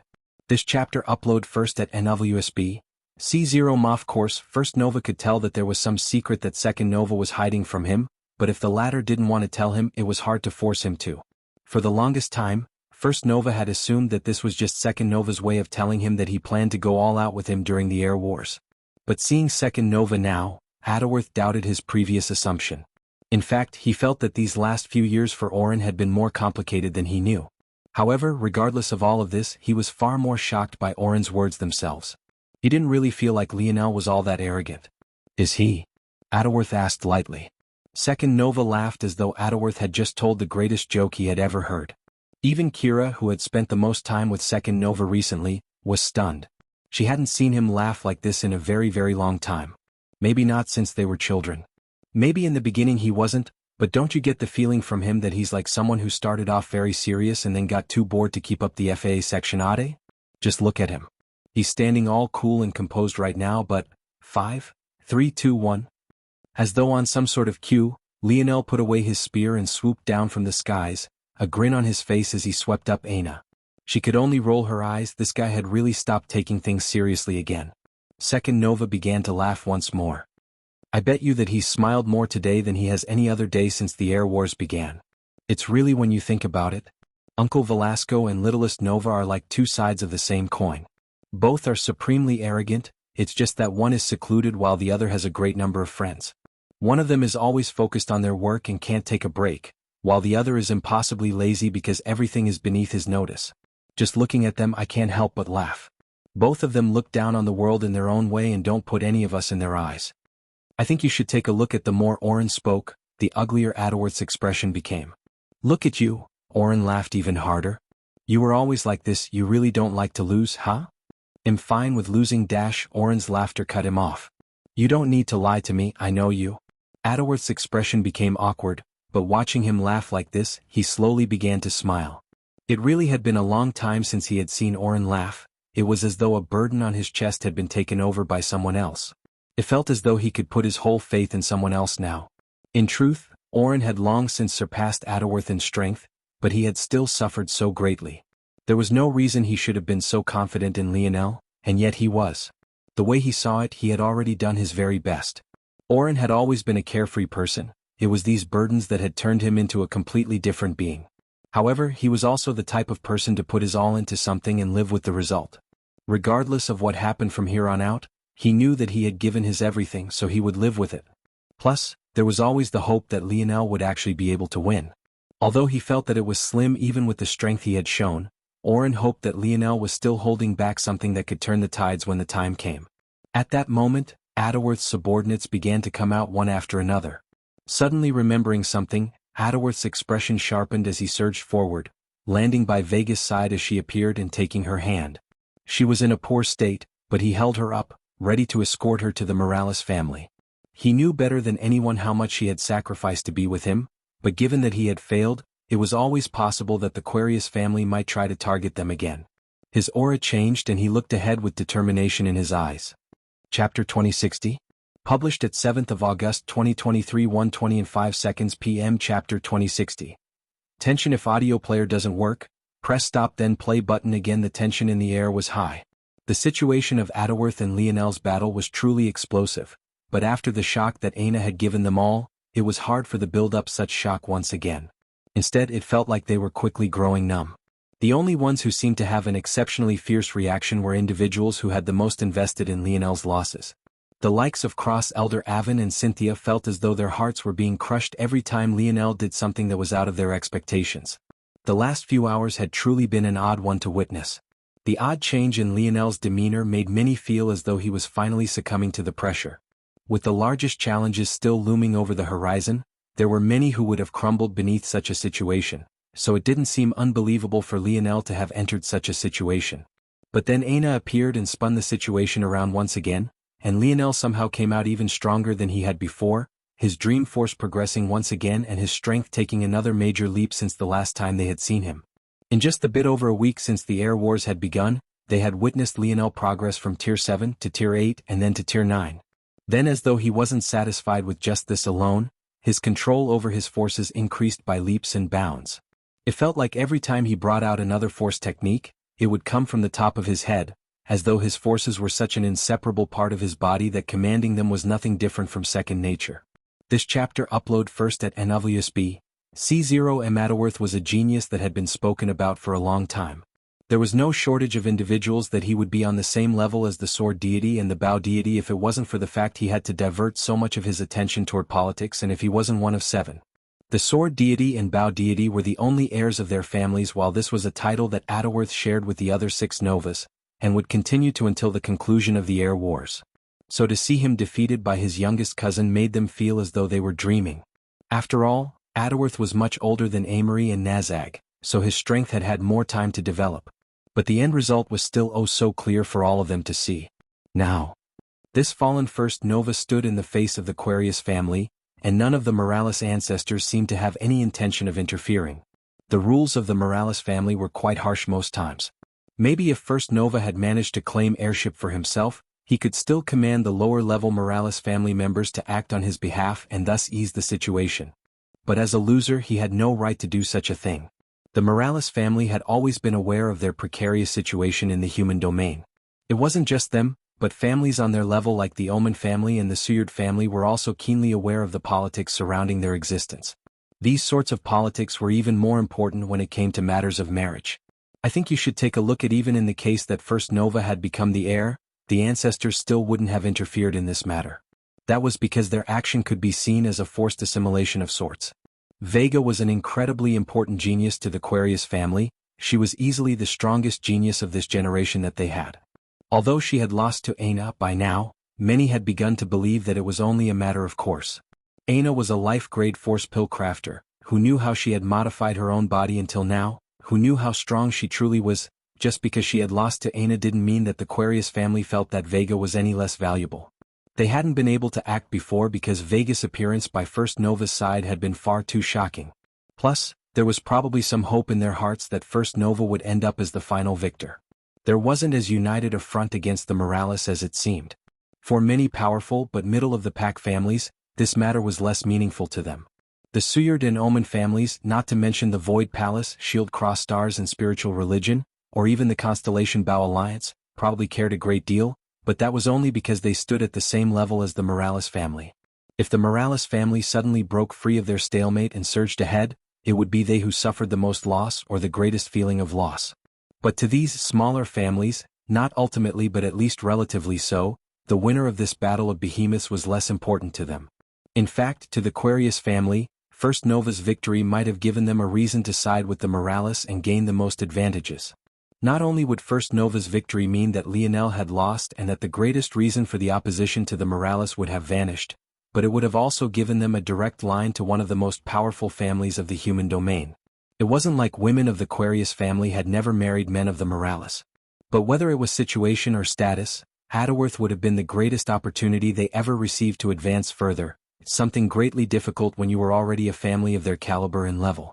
Every step forward as a family already near the pinnacle of the seventh dimension was incomparably difficult. But now all of that was worthless, and the more days passed, the more and more it seemed that Lionel might truly come out as the victor. If that happened, the Aquarius family would have no choice but to draw a strong line between themselves and the Morales, or else they might end up caught in the crossfire. So, the moment Vega appeared, the ancestor of the Aquarius family stepped forward, her wrinkles deepening as she frowned at the closeness of the two. Chapter 2061. Published at 7th of August 2023 1:26 and 46 seconds p.m. Chapter 2061. If audio player doesn't work, press stop then play button again. Adderworth's frown deepened. Ancestor Aquarius had only taken a single step forward, and she hadn't even seemed to release her aura, but the pressure on him was considerable. His grip tightened slightly on Vega's hand. For the longest time, their relationship was entirely a secret, but that was mostly because Vega didn't want to outright accept his advances. She was focused on other things and didn't want to be distracted. She had always been a very serious woman, far more enamored with her own legacy and the history she would leave behind that even most men would be. Plus, due to the usual unspoken rules of the Air Wars, members of the Constellation families wouldn't participate regardless, so there was no need to talk about such things. But that was when everything changed. The Morales family was suddenly being pressured from all sides, and this silly girl, not wanting him to misunderstand her intentions, actually decisively abandoned her family all so that he wouldn't think that she had chosen her family over him. Ironically, if not for the pressure of outsiders, it might have taken several more decades for their relationship to reach this level. But now, it seemed that because of these very pressures she might be ripped from him in the next moment. Vega weakly leaned onto Adderworth's shoulder, her breathing shallow. Breathing now felt like an incomparably difficult task, her breath coming in sharp whispers from time to time that sounded as though she was pulling air through her teeth just to minimize the hurt in her chest. She slowly breathed in his scent, knowing very well that it would be the last time for a very long while. Not once did she consider the fact that it would be the last time indefinitely. If she was taken away today, then she would simply wait until she was powerful enough such that one in her family could command her any longer. She may very well be old and wrinkled by that point, but she hoped that Adderworth would still accept her. In truth, the reason that she had kept First Nova at bay for so long wasn't just due to her ambition. The women of the Aquarius family had always fallen in love quite hard, and once that barrier was broken, it was difficult to bottle it up once again. It was said that the origin of the Aquarius family's lineage factor was quite unique. Originally, at its lowest evolution, the strength of the Aquarius family was only in their ability to be containers. They could store far more water in their bodies than normal people, allowing them to have access to a large story of water force whenever they wanted. It was a simple ability, one that couldn't be any more normal. It was simply known as the cupbearer lineage factor. However, the meaning of this name would change greatly when they appointed their history's first matriarch. It was said that in the hands of this matriarch, the meaning of cupbearer changed forever, and their lineage factor became a vessel of both water force and love. Of course, this was nothing more than a metaphor. In reality, what happened was that they gained the strength to pour their emotions into their cups. Akin to Lionel's king's might, they were able to greatly strengthen their forces by using their wills to influence their water force. After that day, the strength of the Aquarius family soared by leaps and bounds, and eventually, they reached the status they held today. The more emotions they experienced, the more life experience they gained, the stronger the water force in their cup began. Eventually, it would reach a point where it overflowed. On this day, they would become an ancestor-level character, and the water force they could control would become the strongest in the human domain. However, because their emotions were stored in their cups like this, they felt and experienced emotions harder and more forcefully than almost any other population of people. Being afraid of the outcome of this, Vega had put up walls against Adderworth. Although it sounded like she would only become stronger the stronger her emotions became, there were many instances of Aquarius family women dying due to their bodies being unable to handle the outflow of their cups. If they loved too hard too early, the only path left for them was death. At this moment, though, knowing that she would have to separate from Adderworth for so long, Vega felt like she was truly dying on the inside. Her water force was already stronger than most due to her talent. If it was also matched with the emotions she had been burying and refusing to face, she might die even quicker than others. I think you should take a look at, I'm sorry, Ada? I'm sorry? Adderworth, who was beading with sweat as he faced off against the stare of Ancestor Aquarius, suddenly forgot about it all to comfort Vega. Vega, stop apologizing to me. It should be me protecting you, and I've failed. I swear that there will come a day when no one will be able to take you from me, I promise, I promise. Vega suddenly smiled weakly, her eyes still closed. Stupid Ada, I didn't mean that. I mean that I'm sorry I never gave you my body, I'm sorry that we never shared a bed, that I've never tasted your seed. I feel so regretful right now, so regretful that I wasn't able to experience such a thing with my love while still young. Adderworth froze, his face suddenly turning beet red. Sensing the rise in his body heat, Vega's giggle turned more charming. Others might think of Adderworth like this dauntless leader, but she knew the true him. This first Nova that everyone respected so much was truly too easily embarrassed. The frown of the ancestor deepened. The human domain was still a place that was quite harsh on the requirements for a woman's chastity. Vega saying these things before so many people was akin to outright ruining her opportunity to marry anyone else at the level of Adderworth in the future except for Adderworth himself. But how could the Aquarius family ever allow that? She realized that she had been too soft-hearted. She needed to take Vega away now before she said anything more. Ancestor Aquarius reached forward, sending a powerful surge of water force. Sensing this chain, all the heat in Adderworth's body turned frigid. Gritting his teeth, Adderworth's aura pushed against the pressure as he retrieved his spear, his golden armor manifesting once more. Ancestor Aquarius shook her head. She along with everyone else knew that it was a useless resistance. However, just before her water force reached Adderworth, another powerful pressure descended, shattering her water force and causing her expression to change. There's no reason to separate such a young and budding couple, right? This sweet and soothing voice was entirely unfamiliar to many. The heads of many ancestors looked up, unable to find the location of this voice until they suddenly flickered into being under a swirl of green force. A woman with beauty that seemed to light up the starry skies appeared, her golden hair flowing and her piercing emerald eyes stirring their souls. But it was the man with the fawning expression behind her that left them entirely without words. Velasco and Eleanor Morales had appeared. Chapter 2062? Published at 7th of August 2023 1:26 and 47 seconds p.m. Chapter 2062 If audio player doesn't work, press stop then play button again. A sudden silence fell. Velasco hadn't appeared personally for any major event in too long, and even when he did, it was only a clone of his. But the ancestors here were all too certain that this was the real Velasco, whether it was the aura, the casual dominance and that sort of unapproachable smile that felt far more manufactured than real. Each part was as real as it got. This very Velasco they could hardly take their eyes off of stood behind a woman as though he was content to let her lead. It was truly a woman with beauty beyond words, but it was also a beauty they knew far too little about. From their understanding, Velasco had always been a playboy.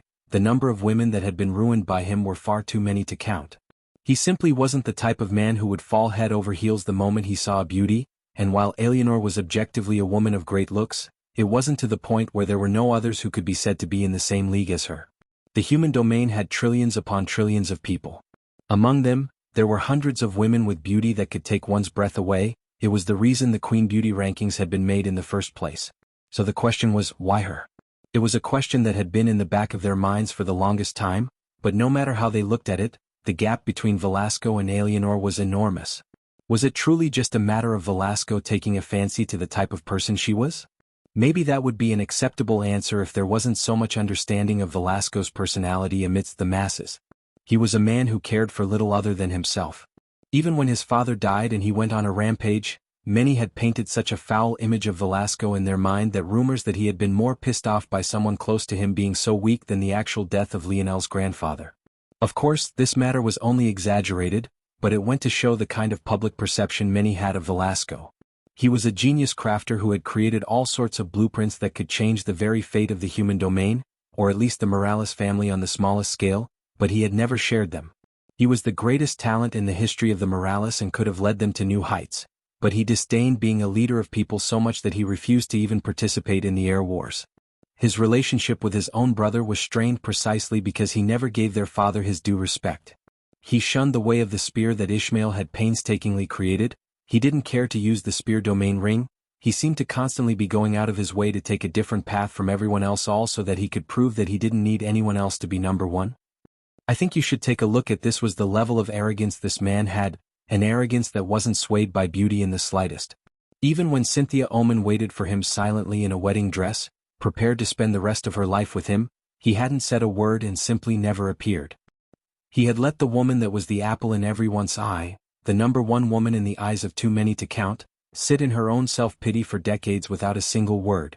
But now this very same man stood behind an unknown figure with a fawning expression, so sweet that it could make a single man puke and a single woman twist her face with unhappiness. He was truly whipped to the greatest of degrees, and it didn't seem to compute to many. Until just now. The green force around Eleanor slowly faded as she stood in the skies, her green robes fluttering. Looking into her eyes, one could feel the echo of a dragon in their souls. She was such a petite woman, and yet her presence seemed so impossibly large. Those of the Void Palace that were vaguely familiar with this woman couldn't quite understand this change. Eleanor had spent decades in the Void Palace, so why was it that she wasn't more famous than this? Why was her light so shrouded until this moment? What these individuals didn't understand is that of those decades Eleanor had spent in the Void Palace, the vast majority of them were spent with more than 99% of her talent sealed. With Earth having yet to complete its metamorphosis, and her world spirit still in a deep slumber, she was incredibly limited. The only thing she had to lean upon was her own intelligence and the Luxnix family's lineage factor, a talent that was only of the sixth dimension. It could be said that the fact she made it to the status of a sector-ranked disciple while so suppressed was an incredibly shocking fact. This suppression had lasted up until just 2 or 3 years before Lionel himself entered the Void Palace. But after the metamorphosis descended and Earth officially entered the fourth dimension, those shackles began to loosen. Not only did she finally gain access to her Emperor's Might lineage factor, but the remaining shackles on her affinities, not to mention her world spirit, were all released. She returned from the Cataclysm Zone just over 10 or so years ago, being among the middle of the pack. But just like this, in barely 10 years she went from barely in the 7th dimension to an ancestor-level character. When those below began to do the math in their head, they froze. Right now, Eleanor. Wasn't she just barely over 80 years old? An ancestor-level character who wasn't even 100 years old? Didn't that mean that if she had wanted to, no one could stop her from participating in these air wars? Chapter 2063? Published at 9th of August 2023 7:34 and 47 seconds AM. Chapter 2063. If audio player doesn't work, press stop then play button again. Chapter 2063 Morsel Prev. Chapter The human domain was shaken once more. When they heard about Eleanor kicking shield cross stars out of Earth's territory, they had assumed that this was just a wife relying on her husband's prestige. This wasn't something they would look down on her for. After all, if Eleanor couldn't rely on Velasco's prestige, then who could? However, this event wasn't enough for many to change their opinions of her. In addition to this, not many knew of the losses Shield Cross stars had been forced to suffer at the hands of Lionel. After all, Shield Cross stars would do their best to keep this a secret, and without them in the territory, how could information be so easily passed out to others? Now, however, many had a completely different outlook on things. It wasn't that many hadn't considered the idea that Velasco had been the reason for Eleanor's sudden rise, but if it was so easy to bring people up to the 8th dimension, wouldn't there be millions more ancestors? Whether it was conventional path or God path existence, the number of ancestors was far too few. So few, in fact, that even these powerful families usually only had just one or two. It was only existences on the level of the Morales or Seward families that would have dozens to their name, but even then it couldn't be counted in the hundreds. This didn't even mention the fact that Eleanor had very clearly used the God path. Although it was extremely difficult to reach the 8th dimension with the conventional path, it was still far more difficult with the God path. In addition, when you used the latter path, expecting to simply gain help from others was foolhardy. The God path relied only on self-comprehension, and though resources could still be valuable, they would only be supplemental and not fundamental. All of this only meant one thing. Eleanor had managed to reach this stage on her own. She was practically a member of the younger generation, and by the crudest and most direct definition, that was exactly what she was. And yet, she had already stepped out and onto such a stage. At that moment, without any boasting or even arrogance, Eleanor had instantly skyrocketed in the placement of the hearts of many, so much so that many couldn't help but look over toward Cynthia as though to gauge her inner thoughts. Cynthia was looking toward the duo in the skies just the same as everyone else.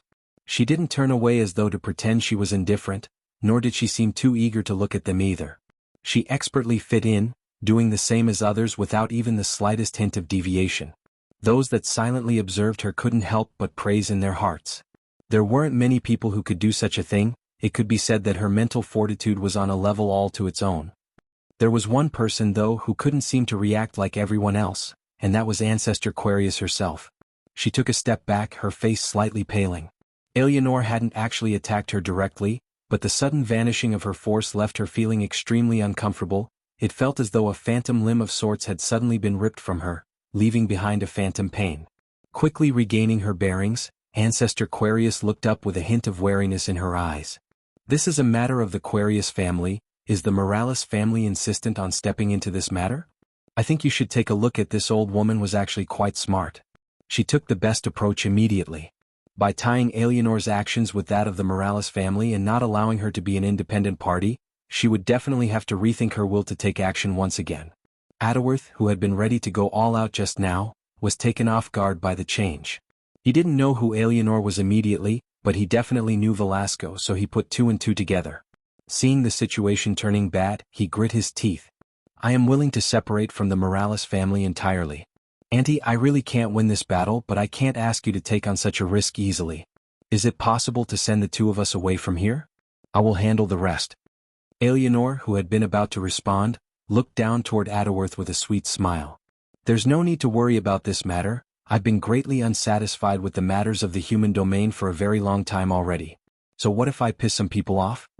Despite her smile, the words that came from Eleanor were actually quite crude, but many had no idea that this was just the tip of the iceberg and were entirely taken off guard when she spoke again. Looking back toward the old woman, she sneered. And so what if they are? What are you going to do about it, exactly? Ancestor Aquarius' eyes opened wide. You. She had barely gotten her words out when Eleanor struck out with a palm. Ancestor Aquarius was squarely hit in the chest, her seemingly frail body spinning out of control and being sent tumbling back. She tore a hole through the hull of the Aquarius family's flagship, causing it to rumble and begin to slowly fall out of the skies. Eleanor's gaze turned murderous as she stood tall and proud in the skies. The next person that suggests I or the territory of Earth is a pawn of the Morales won't just be blasted away by a palm of mine. I will directly kill them no matter who they are. You've all been quite comfortable making assumptions, jumping to conclusions, painting up fanciful tales you can use as an excuse to try and con your way into gaining the benefits you want while simultaneously upholding the moral high ground. I'm here to tell you all today that Earth isn't a pawn on your board, nor is it a morsel of meat you can eat whenever you please. Earth has its own powerhouses and it knows how to bite back. Chapter 2064. Published at 9th of August 2023 7:34 and 47 seconds AM. Chapter 2064. If audio player doesn't work, press stop then play button again. Chapter 2064. The first Prev chapter. Eleanor's words left them absolutely stunned. Indeed, she wasn't lying. Eleanor's temper was quite fiery, and her patience had always been extremely limited. She didn't even have much patience for her own husband. The only person in this world that could make her slow down was her own son and no one else. Up until this point, she hadn't been able to say anything because she had been too far away, but she had long been dissatisfied with how the human domain was trying to coddle Earth as though it was a child that couldn't take a single step without their input. Did they even have any idea how powerful her father was? Did they have any idea how much more powerful than even that he was within the limits of Earth's territory?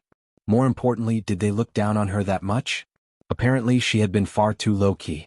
As powerful as she was here and now, she was easily tens of times more powerful within Earth's territory as well, not only because of her Emperor's might, but because of her world spirit being allowed to unleash its truest and fullest strength. Just with the existence of the two of them, they were on par with any of the constellation families. They weren't some meat primed and ready on the chopping board. But she realized that she had indeed been too silent on the matter. Another reason she had boldly kicked Shield Cross stars out of their territory, other than because she was enraged about their treatment of her son, was to make a point. But clearly her point hadn't been made well enough. So she decided to make it again. This time she would be even clearer. In truth, though, Eleanor had probably just saved that woman's life, because she had already sensed Velasco shifting to her back. Velasco wasn't a fan of anyone refuting himself, let alone refuting his wife. The moment anyone tried to disrespect him, he would have already retaliated. He didn't like explaining himself. His fist was the best explanation most could hope for. They could ask the spirits on the other side if they had any idea about why they had died. The silence was palpable. Eleanor looked back toward Adderworth and smiled. No need to worry, just go back to the Morales flagship. I doubt there will be anyone of the Quarius family waiting to cause trouble for you. First Nova blinked in surprise but then nodded solemnly. At the moment he was in shock. No one had ever heard of a youth having two ancestor parents. Maybe it had happened, but by the time that was true, the child would have probably reached the pinnacle of the seventh dimension already and have been old and wizened. But Lionel suddenly had not just one parent, but two in that realm, and he hadn't even entered the seventh dimension yet. At this point it all felt like a joke. Were they really going to use these air wars to kill Lionel? It was easy to explain away Velasco's personality while he wasn't here. After all, he was well known to be quite cruel, and so long as his son was killed by a member of the same generation, it was unlikely that he would lash out in anger. But with the man actually here, those that had been so confident were instantly hesitant. They remembered Velasco cutting off Rosen's arm back then, strutting into the Void Palace despite his ban and exacting justice for his son without a word. Would he do that again? Technically, Rosen had been far above his son's level, but it wasn't like Rosen had acted directly. He had just facilitated the event that put Lionel in danger. Wasn't that what they were doing right this moment? And now there was Eleanor. She was clearly far more powerful than any of them had imagined. Although Ancestor Quarius wasn't exactly a powerhouse amongst ancestors, she was still an ancestor. There were too few who could defeat her so easily. And clearly Eleanor was the far more protective type. Even if Eleanor didn't have the strength personally, considering how much Velasco doted on her, didn't that mean that she could make him act even when he normally wouldn't? I think you should take a look at. Suddenly, many felt that this matter wasn't well thought out enough. It was easy to believe that they were equipped to deal with Velasco when he wasn't present, but it seemed that they had taken the presence of his clone to be the cap of his true strength. It was only now that he was before them that they truly felt the vastness of his aura. Those below the eighth dimension couldn't sense it at all, but the current Velasco was akin to a bottomless ocean. His aura was larger than that of even the solar system they stood within, as though so long as they were within this countless light-year span, he could kill them with a thought. However, what no one expected was that at that moment, the silent Cynthia, who didn't seem intent on interfering, suddenly did. So that's it? Because you say so, it is? The words were light and unhurried. They didn't seem like they should have had a strong impact, but they were resoundingly true. If the Morales and Earth were really in cahoots, why would Earth be the one to confirm it? In fact, they would probably say exactly what Eleanor was saying right now. Her words truly didn't prove much of anything. I seem to remember quite well that, in all his arrogance, Velasco forewent force pill crafting because he didn't believe that he needed another discipline to be able to change the fates of people. I heard that the Morales family's sixth door appeared not long ago, and now you've appeared. It would seem that he had succeeded. Cynthia's voice continued unhurried, her casual words revealing secrets that the Morales had held tightly for countless generations.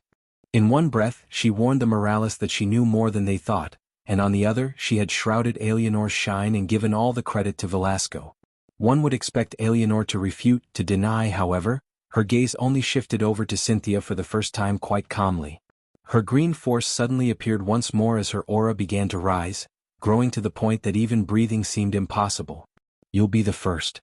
She had already said it quite clearly. Whoever claimed Earth to be a pawn would die.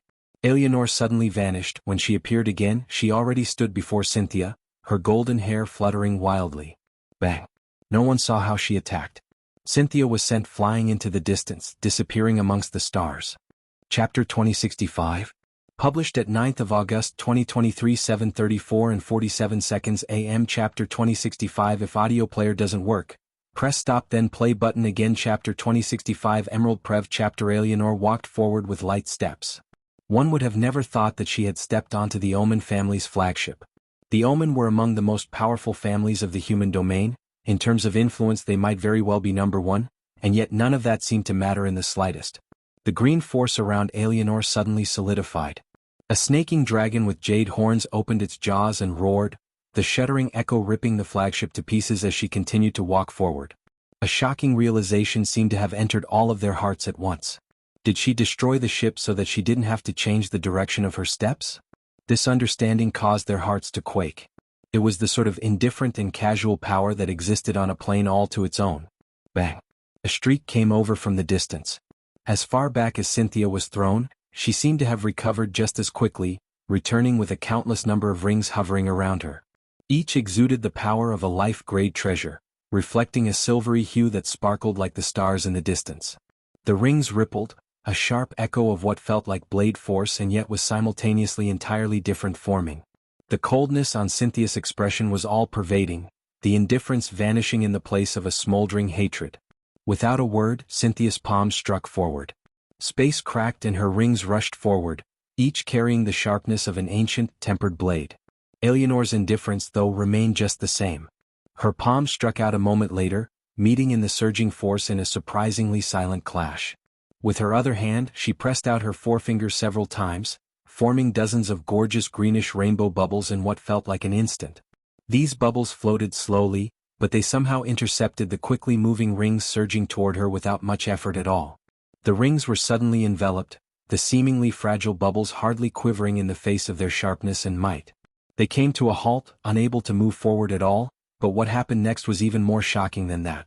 They began to corrode one after another, and in the blink of an eye, they fell into a pile of rust and ashes. Only then did the bubble finally pop, releasing their contents into the endless void. Eleanor continued to walk forward unhurriedly. Her emerald dragon wrapped around her, its menacing roar echoing against and again. The pressure it exuded only continued to increase until Eleanor suddenly struck out with another palm. The emerald dragon shot toward the stunned Cynthia. She hurried to defend, blocking her front with the rings she had remaining. She just couldn't believe that her self-created weapons had had such a horrible and sudden ending. They were all forged with 8th-dimensional materials, and were forged to the standard of the life grade. In addition, they had a symbiotic characteristic that came with them being in a set. As such, they could work independently and also share power between one of them. Destroying one of them should have been as difficult as destroying the whole set. But somehow, the moment they entered Eleanor's bubble, their connection to the outside world had entirely vanished, and yet Cynthia hadn't sensed any sort of powerful spatial force coming from Eleanor at all. I think you should take a look at, but it was already too late to try and figure out what would happen. Bang! Cynthia shot back like a rocket once again. This time, blood flew from her lips as the rings she used to defend cracked beneath the pressure. Looking into the eyes of the roaring emerald dragon looming over her, she felt her heart shake, her coldness cracking to reveal a hint of doubt and even fear. Those eyes. They didn't look fake in the slightest. It was as though the real creature was looming over her. Cynthia coughed out another mouthful of blood, drenching her once pristine robes. Seeing this scene, many who had thought that she would be able to hold out on her own were both shocked and growing hesitant. The ancestors of the Omen family who had finally finished saving those that remained within the flagship were quick to check on the situation, but just as they wanted to help, a cold shiver spiked down their spines. Velasco hadn't said anything, He hadn't even looked at them, and yet it was as though the voice of the universe had whispered a warning into their ears, putting a stranglehold on their thoughts. He was truly a madman. If they stepped out of line, he really wouldn't care to wipe them all off the face of existence. Eleanor continued to walk forward, her steps light and unhurried. She reached out a hand and the dragon in the distance rushed back toward her, shrinking until it formed an elegant 11-inch emerald wand with a dragon wrapped around it. She tapped at the air and a rush of wind force formed. She tapped again and a searing heat threatened to burn a layer of their skin off. She tapped again and the skies rumbled with lightning force, and she tapped again, causing a rippling wave of water force to rise. Countless complex force arts formed in the starry skies, forming into groups of 4 green, red, golden, and blue. They shuddered, fusing into one and beginning to rotate. Cynthia, who had finally stopped flying in the distance, slowly turned to face this sight. It felt as though the stars had all been replaced by these formations, as though the only light left in the universe was the very woman before her and the wand in her hand. Eleanor's delicate wrist flickered, drawing an arc through the skies as she pressed down. The rotating force arts came to a trembling stop and the world fell silent for just a split moment before what could only be described as an Armageddon was unleashed. Spiraling bolts of fire wrapped in wind, lightning, and water surged forward. Cynthia was swallowed from all sides. The last image those around saw was the helplessness in her eyes before she was buried beneath the cacophonic rumble. Chapter 2066. Published at 9th of August 2023, 7:34 and 47 seconds AM. Chapter 2066. If audio player doesn't work, press stop then play button again. Chapter 2066. Hushed Prev. Chapter A. Hushed silence fell. It was hard to accept. Had such a genius fallen just like that? Cynthia Oman had been part of their lives for all too long. Even weak sixth-dimensional families had heard of her name before. The ancestors of the Oman family looked as though they had lost their souls. She was supposed to be the future of their family. She was the most talented force crafter and force pill crafter in their history, but not only that, her combat prowess was exceptional. She simply had no weaknesses. It was difficult to accept. Their eyes couldn't help but go red, and yet none of them dared to move all the same. The Morales ancestors didn't know what to say about this matter either. They hadn't thought that this family of 3 would all be madmen. Velasco had already painted his own legend, and then Lionel seemed to have begun to draw his. Then there was Eleanor, who was a complete unknown until this moment. Eleanor turned back with an unmoved expression on her face. In her opinion, she had simply followed through on what she had said would happen. As for the matters of Cynthia and her husband, she had never really thought about them. Velasco had never said anything about it, so she didn't feel the need to care. In the end, was there a need to think about someone who had already lost to her? Others might have tried to make it out to be some sort of rivalry between them. They might have even said that she didn't stand a chance against the likes of Cynthia, but she had never taken this very seriously. If it wasn't for Cynthia ignoring her words, she wouldn't have even cared to look at this woman, let alone attack to kill her. She had simply been beneath her notice. There was a point in Eleanor's life where she hadn't believed that she would ever get married because she found all the men around her to be simply too insignificant. Of course, this wasn't part of the story she had told Lionel about how she had met his father. It could be said that she was exceedingly arrogant. Emperor Fox was so fond of her character that he had already chosen her to succeed him as opposed to her elder brother. Others might not be aware of her character, but they would be now. She was a woman who said what she meant and did as she said. Her patience was limited, her fuse was short, and she didn't have time for those that would disrespect her. The reason she was so enraged by others believing Earth to be a pawn was because it made it sound as though she, Eleanor Morales, was a woman who could simply be wooed by a man who wanted her for nothing more than her womb. It assumed that she was a chess piece, one that existed for the sole reason of giving birth to Lionel so that the Morales might have a legitimate reason for taking over Earth under the eyes of the human domain.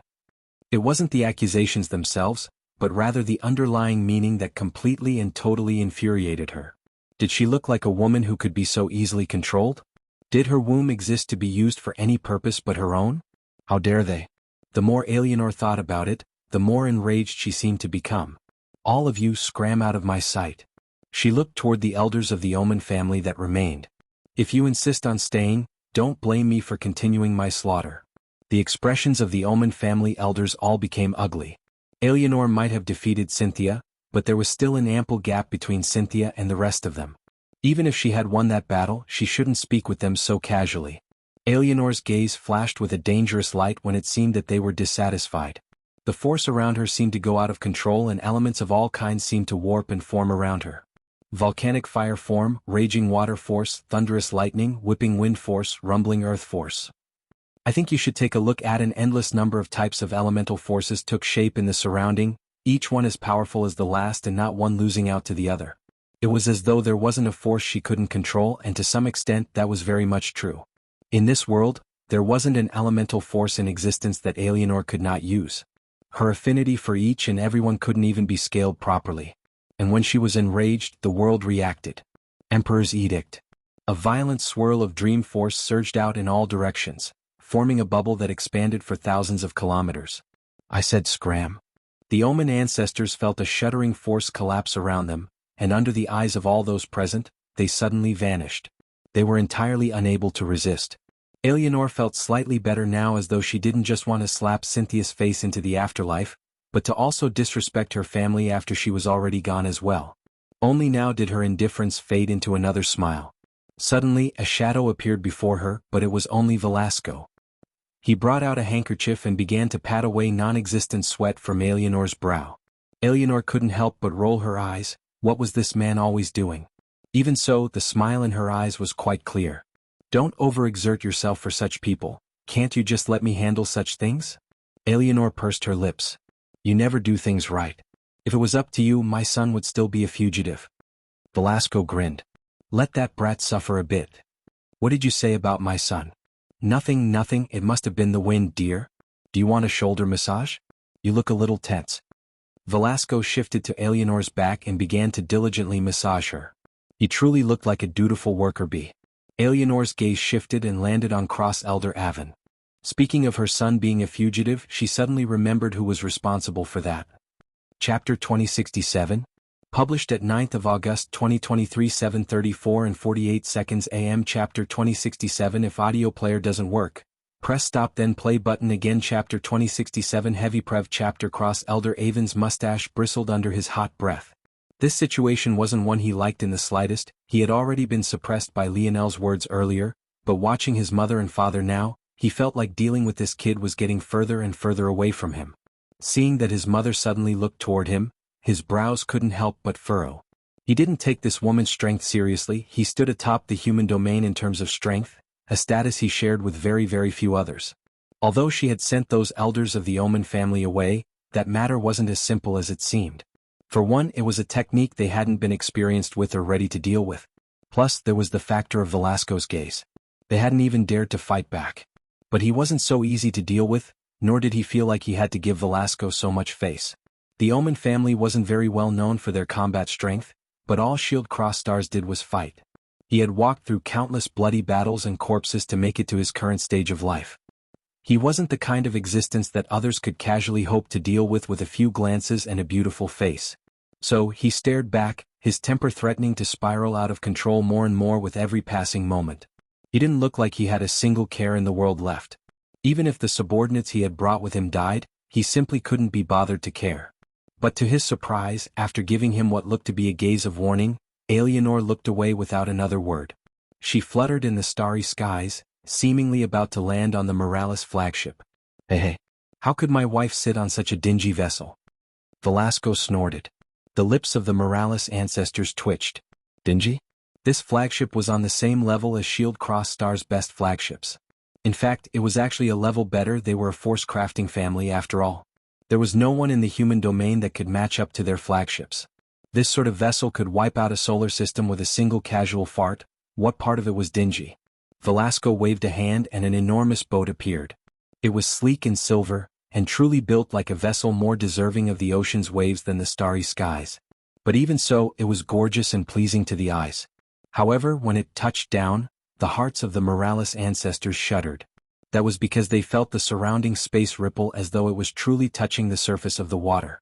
They had never seen such a thing in their lives. Just the implications were enough to leave them in stunned silence. The transition was absolutely seamless, and the distortions calmed a moment later. However, the image of space rippling couldn't leave their minds.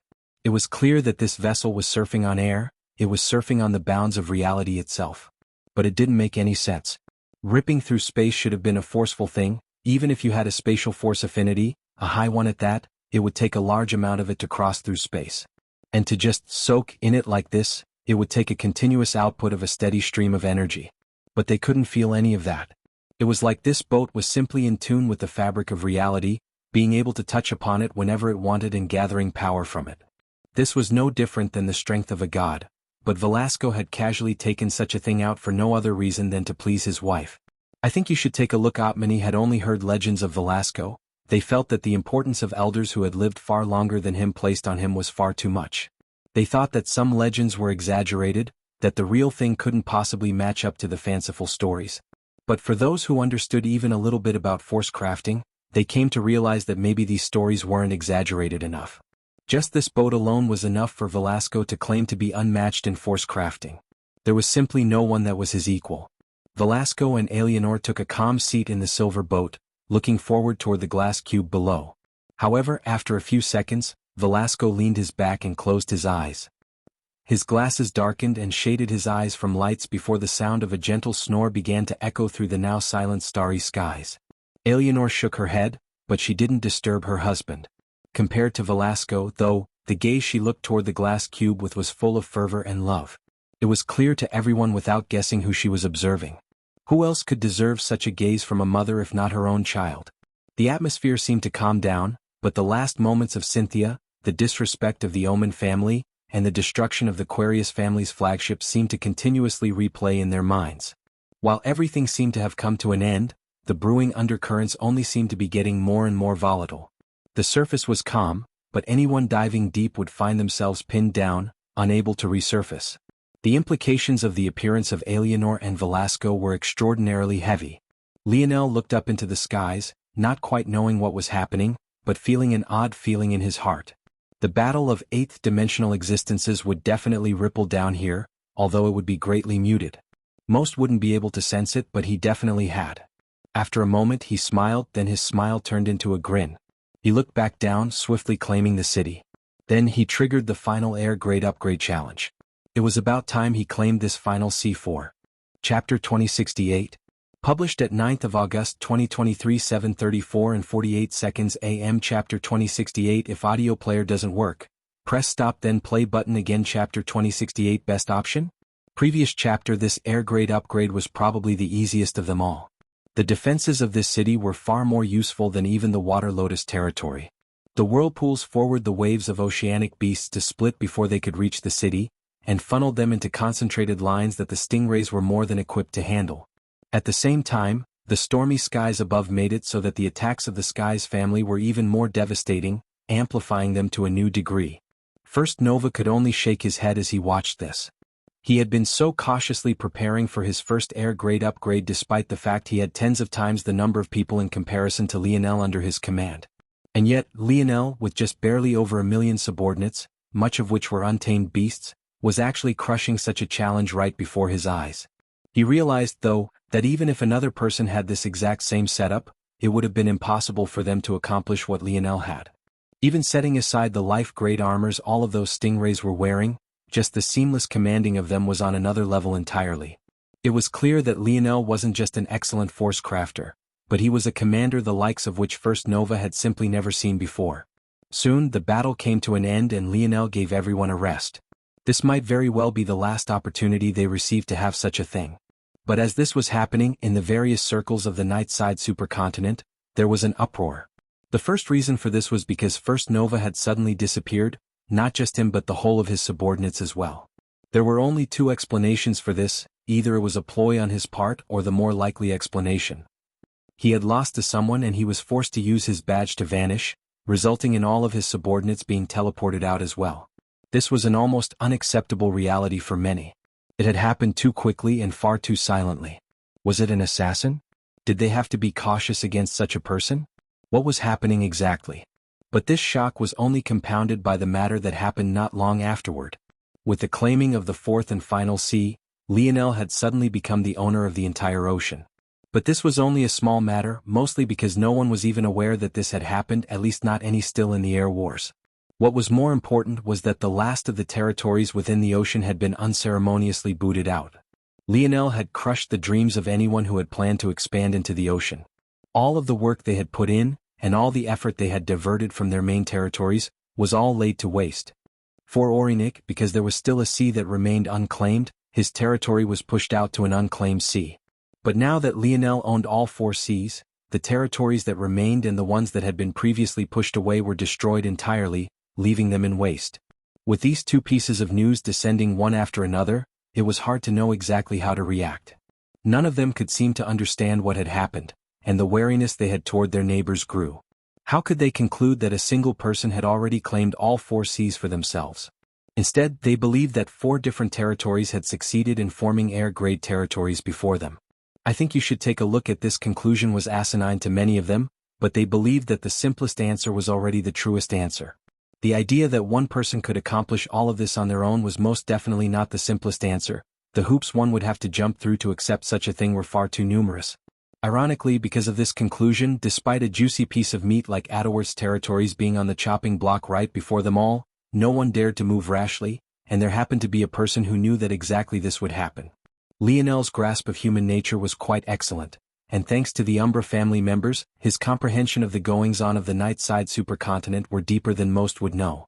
As such, not only did he act upon this moment of caution by everyone else, he capitalized on it. Before the Nightside powers could react, Lionel had taken over Adderworth's territory silently and seamlessly, using all of the points he had just gathered from his last 2 air-grade upgrades to outfit the large region with a complex network of outposts. Once this was complete, Lionel calmed and took his time. Now, it didn't matter when they realized that the ownership of this land had been changed. In fact, if they took too long, it might very well be too late. Lionel stood in silence near the coastline. This was Adderworth's main city, and it was located on the waterline just like Lionel's original territory had been. Out in the sea, several rain beasts floated in silence. Because they had sent these rain beasts in using a loophole, just like the Leo family of before with their 7th-dimensional beasts, they were left behind even after their badges were cracked. As such, ever since the end of that battle, Lionel had had access to them. The trouble was that directing them wasn't as easy as it was the stingrays. The stingrays were a reward, and as such they were designed to follow his orders. However, these rain beasts were independent creatures. Although they were docile, their intelligence was low. They were only able to understand the direction Richard had given them, so it wasn't convenient to use them. As a result, until now they had just been lingering around and used. Lionel stood in silence, staring at them. What his best option here? Chapter 2069. Published at 11th of August 2023 11:02 and 33 seconds AM. Chapter 2069. If audio player doesn't work, press stop then play button again. Lionel stood in silence. There were only 2 options before him. The first was to abandon these creations entirely, or find an easy and quick method to make use of them. The reality was that he didn't have much time. Very soon, others would realize that he had taken over Adderworth's territories, and in addition to this, they would very soon begin to probe him and likely attack him. By Lionel's estimation, he probably only had half a day at best to figure something out, probably even less than that if he was honest. If he couldn't do something proper, then it would probably be best if he didn't do anything at all. Having a variable on the battlefield that he couldn't properly control would be more of a detriment than anything else. The first option he thought of was to just use an exceptionally crude method. He could make these beasts carry a large amount of water toward the territories of the other heirs and then directly flood them. The method was the easiest and Lionel wouldn't have to do much of any preparation. However, it was an extremely weak method as well. For one, he was facing off against 7th-dimensional existences, not mortals. If he used this method on a 3rd-dimensional world, the devastation was obvious. People would die both from the water and the collapsing buildings. He probably wouldn't have to lift even a single finger. But setting aside the buildings would even be so vulnerable here, even if they were buried into kilometers of water and couldn't breathe for hours, or were crushed by millions of kilograms of weight. Would that really kill a 7th-dimensional genius? The unfortunate answer was probably not. If Lionel could guarantee it would shatter their city walls, at least it would be useful. But he wasn't sure of even that. Gold-grade cities were exceptionally sturdy at this point, and many would have built up extra defenses by not in preparation for the air-grade upgrade challenge. This did even mention the other issue of actually transporting these rain beasts. They moved exceptionally slowly and they were huge targets from a distance. They would need escort and protection, and hiding them would be impossible. If he targeted others, it still might work since they didn't know what the rain beasts were and they might take precautions that were inappropriate, but this would never work against Zavnik, who knew exactly what they were, and more likely than not, they wouldn't work against the ignorant either. This problem of speed and transport would likely be a problem no matter what options he chose. The rain beasts simply took too long to absorb water, and they were languid, low IQ beasts without much intelligence. Everything about them was annoying to deal with. It was a bit better on the ocean's waters where they held a great advantage. But now that they were on land, unless Lionel wanted to take the roundabout, the longest way through the ocean, those advantages were entirely useless. And even if he was willing to do that, not all of his enemies would be able to be sniped down from the coast. Lionel flipped a palm and a small rain beast appeared. This was the same rain beast that he had extracted all the water from previously. After a moment, he enveloped it in his dream world and began to scan every corner of its body. Soon, a diagram of it appeared before him, formed of emulation spatial force. He began to spin it apart in his mind, dissecting it and separating it into pieces. "Aina," Lionel said lightly. "I think you should take a look at." Aina didn't take long to appear. When it came to matters like this, Aina was definitely the far better of the two. She had a natural inclination toward understanding what she should and shouldn't put in her body, and that gave her an intimate understanding of both force herbs and force-wielding creatures. "What do you think?" Lionel asked. "Is it possible to force it to take on water at a great speed? If that's possible, we could shrink them for easy transport, and then pump them with water suddenly when we're in enemy territory. It wouldn't be the most efficient thing, but it might be the best option we have." Aina blinked. "Their bodies are weird. Logically, if they can grow from the size of a palm to kilometers in length, then their elasticity has to be great. But from what I can see, their elasticity is actually on a gradient.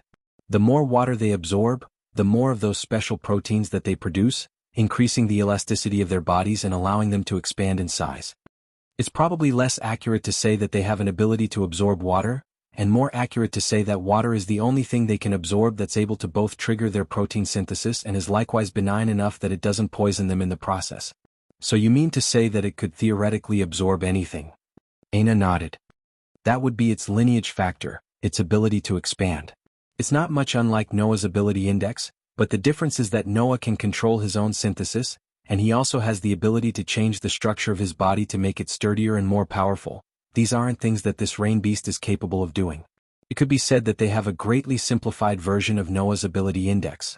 But their capacity for expansion is much larger and requires much less energy at the same time, although it takes a great period of time for them to reach that state."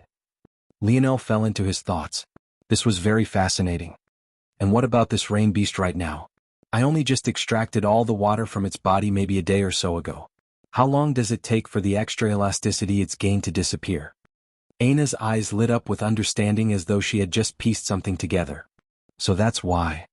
"Yes, it's able to retain some of its elasticity even now, but it's probably lost about 50% of its original capability already. If you wait another day, it will take an extremely long time for it to build it back up again." Lionel's gaze sharpened. Chapter 2070? Published at 11th of August 2023, 11:02 and 33 seconds AM. Chapter 2070. If audio player doesn't work, press stop then play button again. It seemed that there was a chance that this would work, but it wasn't perfect either. There were still many issues to fix. For example, how would he transfer such a large amount of water? How would he feed it into the rain beast? It wasn't like his enemies would give him as much time as he wanted. The methods had to be seamless and extremely quick. But if it couldn't accomplish that, then it was all useless, and once again he might as well give up these beasts entirely. He had a solution for the water problem. Thanks to Kira, he still had an ocean's drop vial that could hold an ocean's worth of liquid within. It had once held the blood of a void beast, but now it was empty after it was entirely swallowed up by Little Black Star. It was a simple matter to use it. Suddenly Lionel's gaze flashed. That was right, he had once used that vial to transfer golden-scaled koi fish around. It was the perfect solution for this. In fact, at the moment, it was filled to the brim with cleansing waters. Considering the current segmented cube, accumulating such a large amount of cleansing waters was child's play. Obviously, the segmented cube itself could be used for such transfer, but Lionel didn't want to use it for a very good reason. Even the Morales weren't aware of the limits of this treasure. It was clear that his father and grandfather had never disclosed these matters. For one, Lionel felt that there was a reason for this. The more he learned about the segmented cube, the more he understood it was no normal treasure. Even the spear domain ring was far inferior to it in his opinion. Just the amount of cleansing waters it could produce alone was worthy of being the sole ability of a world-changing treasure, but the fact that it was just one of its many abilities was shocking. He felt it was best to hide as much of what it could do from the masses. Until now, he only revealed that it could help him mass-produce simple crafts and it contained pods that could help people recover quickly. These weren't quite enough to shock people entirely just yet. The fact he could use the vial instead was a huge positive. But now, Lionel was thinking of something else. If the rain beasts consumed a large amount of cleansing waters instead of regular water, how would it change their anatomy? What about their abilities? Lionel's gaze narrowed. Cleansing waters as an attack method. He was used to cleansing waters by now, but he had remembered a time that soaking in cleansing waters of the sixth dimension had been exceptionally painful as it forcefully expelled the impurities in his body. He wondered. As he thought, Lionel moved. Taking out the familiar crystalline vial, he began to toss the rain beasts in one after another. After he solidified his hypotheses, he consulted Aina for a moment and they came up with a plan that they felt might work. After that, Lionel vanished into the segmented cube to finish up some experiments.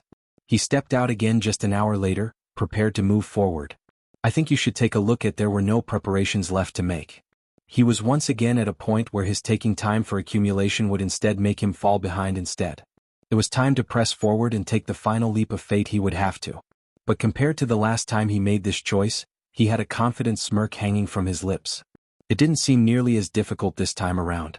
However, what Lionel didn't expect was that just as he was about to set out, with everyone prepared and well rested, he would instead have to snap his head in a particular direction. Standing on his city walls, there was an unexpected character.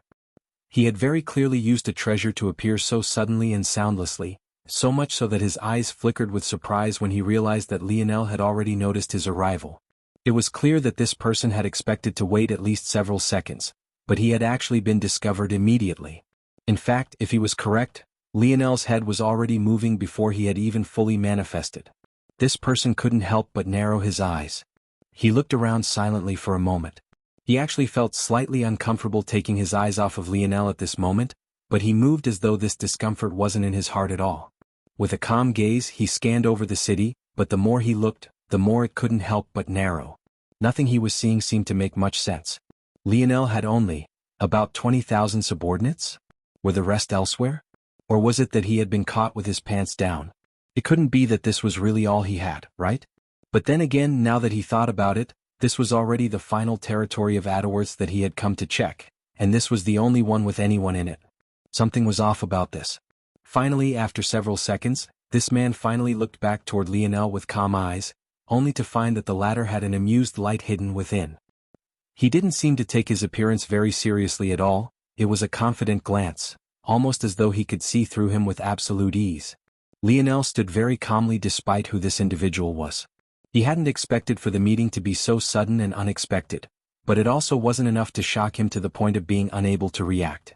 At the same time, he didn't seem to have any intention of attacking immediately either, calmly allowing the other observer the state of the city as though he couldn't be bothered to care what he did or didn't find out. This man was none other than the only Nova Lionel had yet to meet face to face. Third Nova. Zavnik Morales. Chapter 2071. Published at 11th of August 2023 11:02 and 33 seconds AM. Chapter 2071. If audio player doesn't work, press stop then play button again. The two final Novas looked toward one another calmly, one's expression unreadable and the other's smiling. Zavnik was quite handsome and tall. He had slightly paler skin than most Morales, but not to the extent of second Nova. He still carried that familiar bronzed hue, it just wasn't as forceful as the bit of coloration had its edge taken off. His eyes were a gentle brown color and his hair was slightly stiff, though well styled. His robes were meticulously cared for and he seemed to prefer darker colors. This was a man who dared to negotiate with an expert like Rosen Suyard, a leader of the Senate, while he was merely in the sixth dimension. There were clearly no faults to pick in his temperament, nor his boldness. Littlest Nova, Zavnik greeted with a smile, his unreadable expression suddenly becoming amiable. Lionel smiled back. Despite the fact he was looking up at Zavnik from the ground while the latter was on the city walls, one didn't feel that this was the case at all. It rather felt as though they were both on even ground looking into each other's eyes. The height difference, the distance between them, and even the fact they stood on opposing sides didn't seem to create any sort of division between them. Third Nova. Zavnik chuckled slightly. I had thought that first Nova would be my greatest challenge. If there was a dark horse I would have definitely picked fifth Nova. But I didn't expect that it would truly be you. If you hadn't lost 20 years of advantage to us, we really wouldn't stand a chance, HM? Where would the fun in that be? Lionel didn't refute politely, his words all but confirmed that he felt that this was the case as well. But Zavnik didn't feel that this was inappropriate. Over-bloated humility was just as bad in his opinion as underserved arrogance. Your temperament is to my liking. How do you feel about working together? There's only the two of us left and the enemies remaining aren't easy to deal with. There's still the Omen family, the Suyard family and the Spirituals religion. Plus there are still some other stragglers. In order to avoid any issues, I've had a feeling that they'll team up to deal a blow to our Morales family before deciding a winner amongst us. We can't allow that, right? Zavnik expected Lionel to be surprised, or at least take some time to consider, but this wasn't the answer he received at all. Instead, my old man would probably kill me if I used an alliance to win in the final stretch, Lionel said with a laugh. His temper is a weird one. I have a feeling he's watching right now. Well, considering his personality he's probably pretending to take a nap, but hell never let me live this down. Velasco, who didn't seem to have been paying much, mumbled beneath his breath. At least he knows not to embarrass me. He felt his wife's glare come from the side, but he pretended as though he hadn't seen it, turning his glasses into an even darker shade as he reclined further. However, Lionel's next words made Velasco almost fall out from his seat. A pity? Zavnik said with a sigh, his gaze flashing with a peculiar light. Lionel laughed. But what I love most to do is piss that old man off, count me in. The human domain was rendered speechless. Velasco was a character that most of them didn't even dare to look in the eye. Many even believed he was ruthless enough to not bat an eye if his son died. In their opinions he was probably an extremely strict father that wouldn't allow his son to joke around with, let alone embarrass him like this. But Lionel actually. I think you should take a look at Eleanor began to giggle, laughing a beautiful laugh that made the hearts of those who heard it flutter. Others might fear Velasco, but in Lionel's opinion, his dad was just a bastard who loved to think himself a comedian and a prankster. If he could get back at this old man, he'd take every opportunity. Velasco coughed, fixing his chair and stabilizing himself. This brat, he was going to ruin all the prestige he had taken decades to build up. What the hell was this? Seeing Velasco trying to maintain his composure, Eleanor's laughter only grew. Zavnik too was surprised. A hint of doubt couldn't help but grow in his heart. Clearly he felt the same about Velasco as everyone else. How could he know that the only suffering Lionel had had at Velasco's hands were prank voicemails? Is that so? That's good, excellent. Zavnik's face lit up. How would you like to cooperate? Lionel asked with a smile. There were all too many methods. Lionel himself had already thought of many, but he didn't state them out. He seemed to want to know more about Zavnik's thought processes. Neither of them knew one another very well, so this sort of simple probe was only a given. About this. Are these all the subordinates you have, little Nova? Lionel shook his head, causing Zavnik to relax slightly. But it was clear he wasn't relaxing due to the fact Lionel would be of more help with more subordinates. Rather, he relaxed because the fact Lionel admitted this so readily meant that there was a hint of trust here. I have an army of another 1,000,000 or so, but they're beasts that can only be used in the waters. They're stingrays. In addition to this, I have about 200,000 or so land beasts, the strongest of which have the strength of tier 6, and the weakest of which is at tier 3. But since their strengths have been forcefully raised to this stage, their actual power is limited. Other than this, I have a secret powerful force of about a few hundred. They're all members of the Cloud race and have exceptional combat prowess. Lionel laid out all his cards as though he didn't have a care in the world. No one seemed to know his thoughts. Even Second Nova, who knew Third Nova's true colors, couldn't help but pale. Had he made a mistake by not telling Lionel the truth? Chapter 2072. Published at 11th of August 2023 11:02 and 34 seconds AM. Chapter 2072. If audio player doesn't work, press stop then play button again. Zavnik's heart jumped. When he heard mention of the Cloud race, the odd light in his eyes couldn't be hidden in the slightest. If he had any doubt, it was hard to retain it now. The existence of the Cloud race was too easy to hide. Lionel could have easily hidden them amidst his people without a word and Zavnik would never know. The appearance of the Cloud race wasn't a small matter. Although there were, of course, weaker and stronger members of every race. Usually, the strength of other races was far more consistent than that of humans. Having the Cloud race on one side was like having a guaranteed floor of strength on your side. The weakest humans were absolutely no match for the weakest of Cloud race members. This was a well-known fact. But the true hidden danger here was whether or not Lionel had managed to get his hands on any powerful members. The likelihood in Zavnik's opinion was very low. However, he had some information on hand that made him not place the probability at 0%, and that was the information he had on Lionel's very first interaction with the cloud race. He had been able to easily point them out when others hadn't been able to. That was definitely an eyebrow-raising matter. Considering Lionel had dominion over Earth, Zavnik didn't believe that there were no cloud race members targeting the only eighth-dimensional potential world in the human domain. In that case, it might even be true that Lionel had gained the ability to see through cloud race members by first observing cloud race members that had been exposed on Earth itself. In that case, the odds that Lionel might have an extremely powerful member of the cloud race on his side wasn't 0%, nor was it too low. It might even be as high as 30% or even 40%. The more Zavnik thought about it, the more serious he became, but Lionel's smile was just the same. He looked naive and innocent, but could a naive and innocent individual control the cloud race under his charge? Could they become the greatest example of a dark horse in Air Wars history? Could they be the one to defeat the enemy that Third Nova thought he would have to struggle the most against? In Zavnik's opinion, Sixth Nova had been too young, Fifth Nova was a wild card and a potential pitfall, but if he took caution, things would be fine. Fourth Nova was a playboy who had taken far too long to take things seriously, and even then he had only begun to take things seriously because he had accidentally gotten his longtime fling pregnant, leading to a whole host of pressure, especially because they were both still within the Void Palace when it happened. As for Second Nova, he had never taken him seriously because although he was clever, he was too used to being a lone wolf. He didn't know how to rely on others, and even when it came to his wide information network, he micromanaged everything he could. One of the most important characteristics of a leader was knowing when to release the reins, and Second Nova thought he could do everything on his own. Knowing all of this, Zavnik had slotted First Nova in as his greatest enemy. He both had great combat prowess and was extremely intelligent, not to mention extremely charismatic as a leader. But somehow, before he even got the chance to lift a finger, this supposed top-tier enemy of his had been eliminated by someone else, and he wasn't even sure how it had happened. Now Seventh Nova, the one that he had given the least regard to, was smiling an unreadable expression toward him, leaving him without the words to respond. After a long while, Zavnik slowly nodded. Little Nova, you've truly been too honest. It feels a little burdensome. I think you should take a look at Lionel's smile didn't fade. If I am too on guard against you, how can we work together properly? We don't have much time, how about you tell me what you have in mind? Right. Little Nova's numbers are smaller than expected, so I assume that you've used your mind to achieve the standards you have today.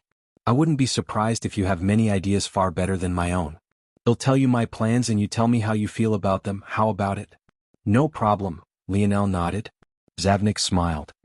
As I see things, our greatest threat is the Omen family. They have been focused on crafting for several weeks now, and it's hard to tell what their plans are because as more time passes, they spend less and less time clashing with others.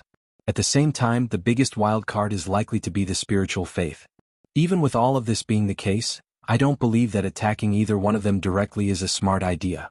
I believe it's best that we act to take out the Suyard family first. You and Amory have quite the history. After seeing you, I think this plan will work far better with you than it would have with First Nova. If you challenge him to a one-on-one battle, I don't believe that he wouldn't accept, if for no other reason than to regain his lost pride. I have a treasure here that I've gained from an air-grade dungeon. It's able to release a force-eating poison. If it's released at an opportune moment, then whether it's his sword force or other forces, Amory will find them all to be useless. He will either be forced to use his badge to escape or die. Lionel raised an eyebrow. Interesting. Why haven't you used this yourself just yet? Well, for one, aside from what I've said about it likely working best with you, I only have one such treasure and I've had to be cautious with it. In addition, while you're doing this, there'll be a great opportunity. Occasionally missing content, please report errors in time. Chapter 2073? Published at 11th of August 2023 11:02 and 34 seconds AM. Chapter 2073. If audio player doesn't work, press stop then play button again. Oh, an opportunity? Yes. You may or may not know, but the spiritual religion and the Suyard have attached themselves together much like us. The difference being that it's a marriage alliance between the current heir of the spiritual's religion and the sword deity. They made a show of fighting one another, resulting in many lowering their guards. The original assumption was that they would be a check and balance on one another, but the moment they became allies, this check and balance vanished, leading to their combined territory not only be the largest with the most plentiful resources, but they also have a very defendable land with no so-called natural predators. Lionel's brows raised and he nodded, gesturing for Zavnik to continue. While you're challenging the Suyard, it'll be more convenient for me to target the spiritual's religion directly. This is the best way to separate the two and not allow them to take advantage of fusing their abilities into one, which will be too troublesome for any one of us to handle. Setting aside the sword deity's combat prowess, the heir of the spiritual's religion is exceptionally powerful as well. You may or may not know this, but she is the current #1 in our generation's Queen Beauty rankings. This isn't just because she's an exceptional beauty, but it is also because of her exceptional combat prowess. Of course, the greatest issue with all of this is that no one knows the true limit of her strength. The spiritual's religion do not often associate themselves with conflict, and because they're so powerful no one comes to find trouble with them either. In addition, their heirs or heiresses have never entered the Void Palace. It could be said that the fact she made her way onto the rankings at all, let alone #1, just goes to show you her extraordinary strength. Lionel raised an eyebrow. #1 on the Queen Beauty rankings? Who decided that nonsense? I see. So I'll attack the Suyard half of the territory while you deal with the spiritual's half. Even if you don't succeed, we'll at least be able to deal with Amory and stop him from receiving reinforcements from the spiritual's religion. This makes sense. It was a simple plan, but often these were the best. With a limited number of moving parts, it would be exceptionally easy to execute and it would be a simple matter to get in and get out. So you've agreed? Zavnik asked with a smile. Of course, no problem at all. Just give me the time. I was planning on moving out right this moment anyway. I'm ready to go. Zavnik's gaze lit up. Excellent. I will attack exactly 3 hours from now. That is when you can issue your challenge. Noted. Lionel watched with a smile as Zavnik flickered and vanished. Soon, there was nothing but the light breeze of the salted ocean brushing against his ears. The smell in the air was quite strong, but Lionel felt that it was quite good. He looked to the side to find that Aina had appeared by his side. Their conversation wasn't hidden in the slightest, which was actually quite odd for such a complicated affair. Usually, in order to hide such matters from the ears of spies just in case, such things would happen behind closed doors. But both Lionel and Zavnik had sealed the deal on such a thing out in the open. Is it all right to do this? Aina asked. She had found out a lot about what was happening during her mini-vacation with Lionel. While they had been in their own little world, it didn't mean that they hadn't discussed any business whatsoever. So, she was fully aware of Lionel's speculations about Third Nova. Toward her question though, Lionel laughed. All right? Well, I guess that would be up to him. It doesn't really matter either way.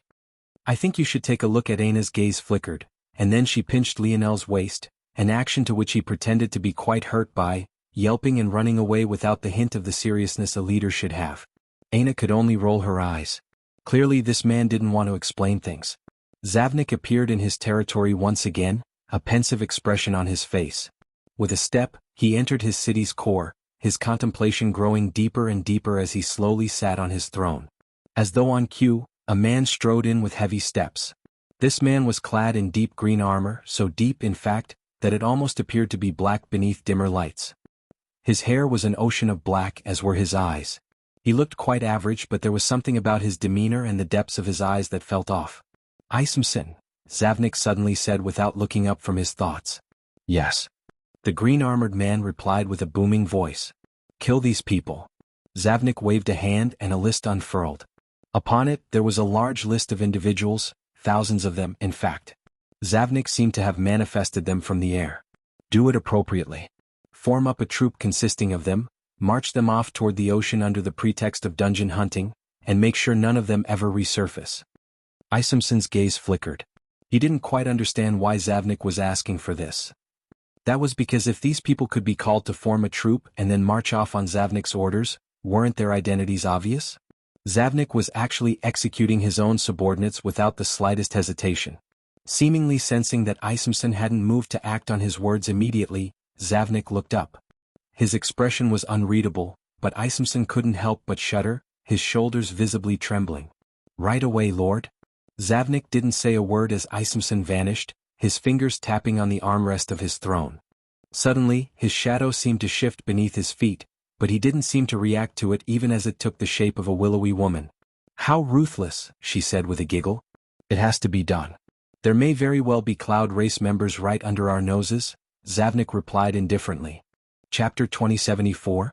Published at 11th of August 2023 11:02 and 34 seconds AM. Chapter 2074. If audio player doesn't work, press stop then play button again. The willowy shadow paused.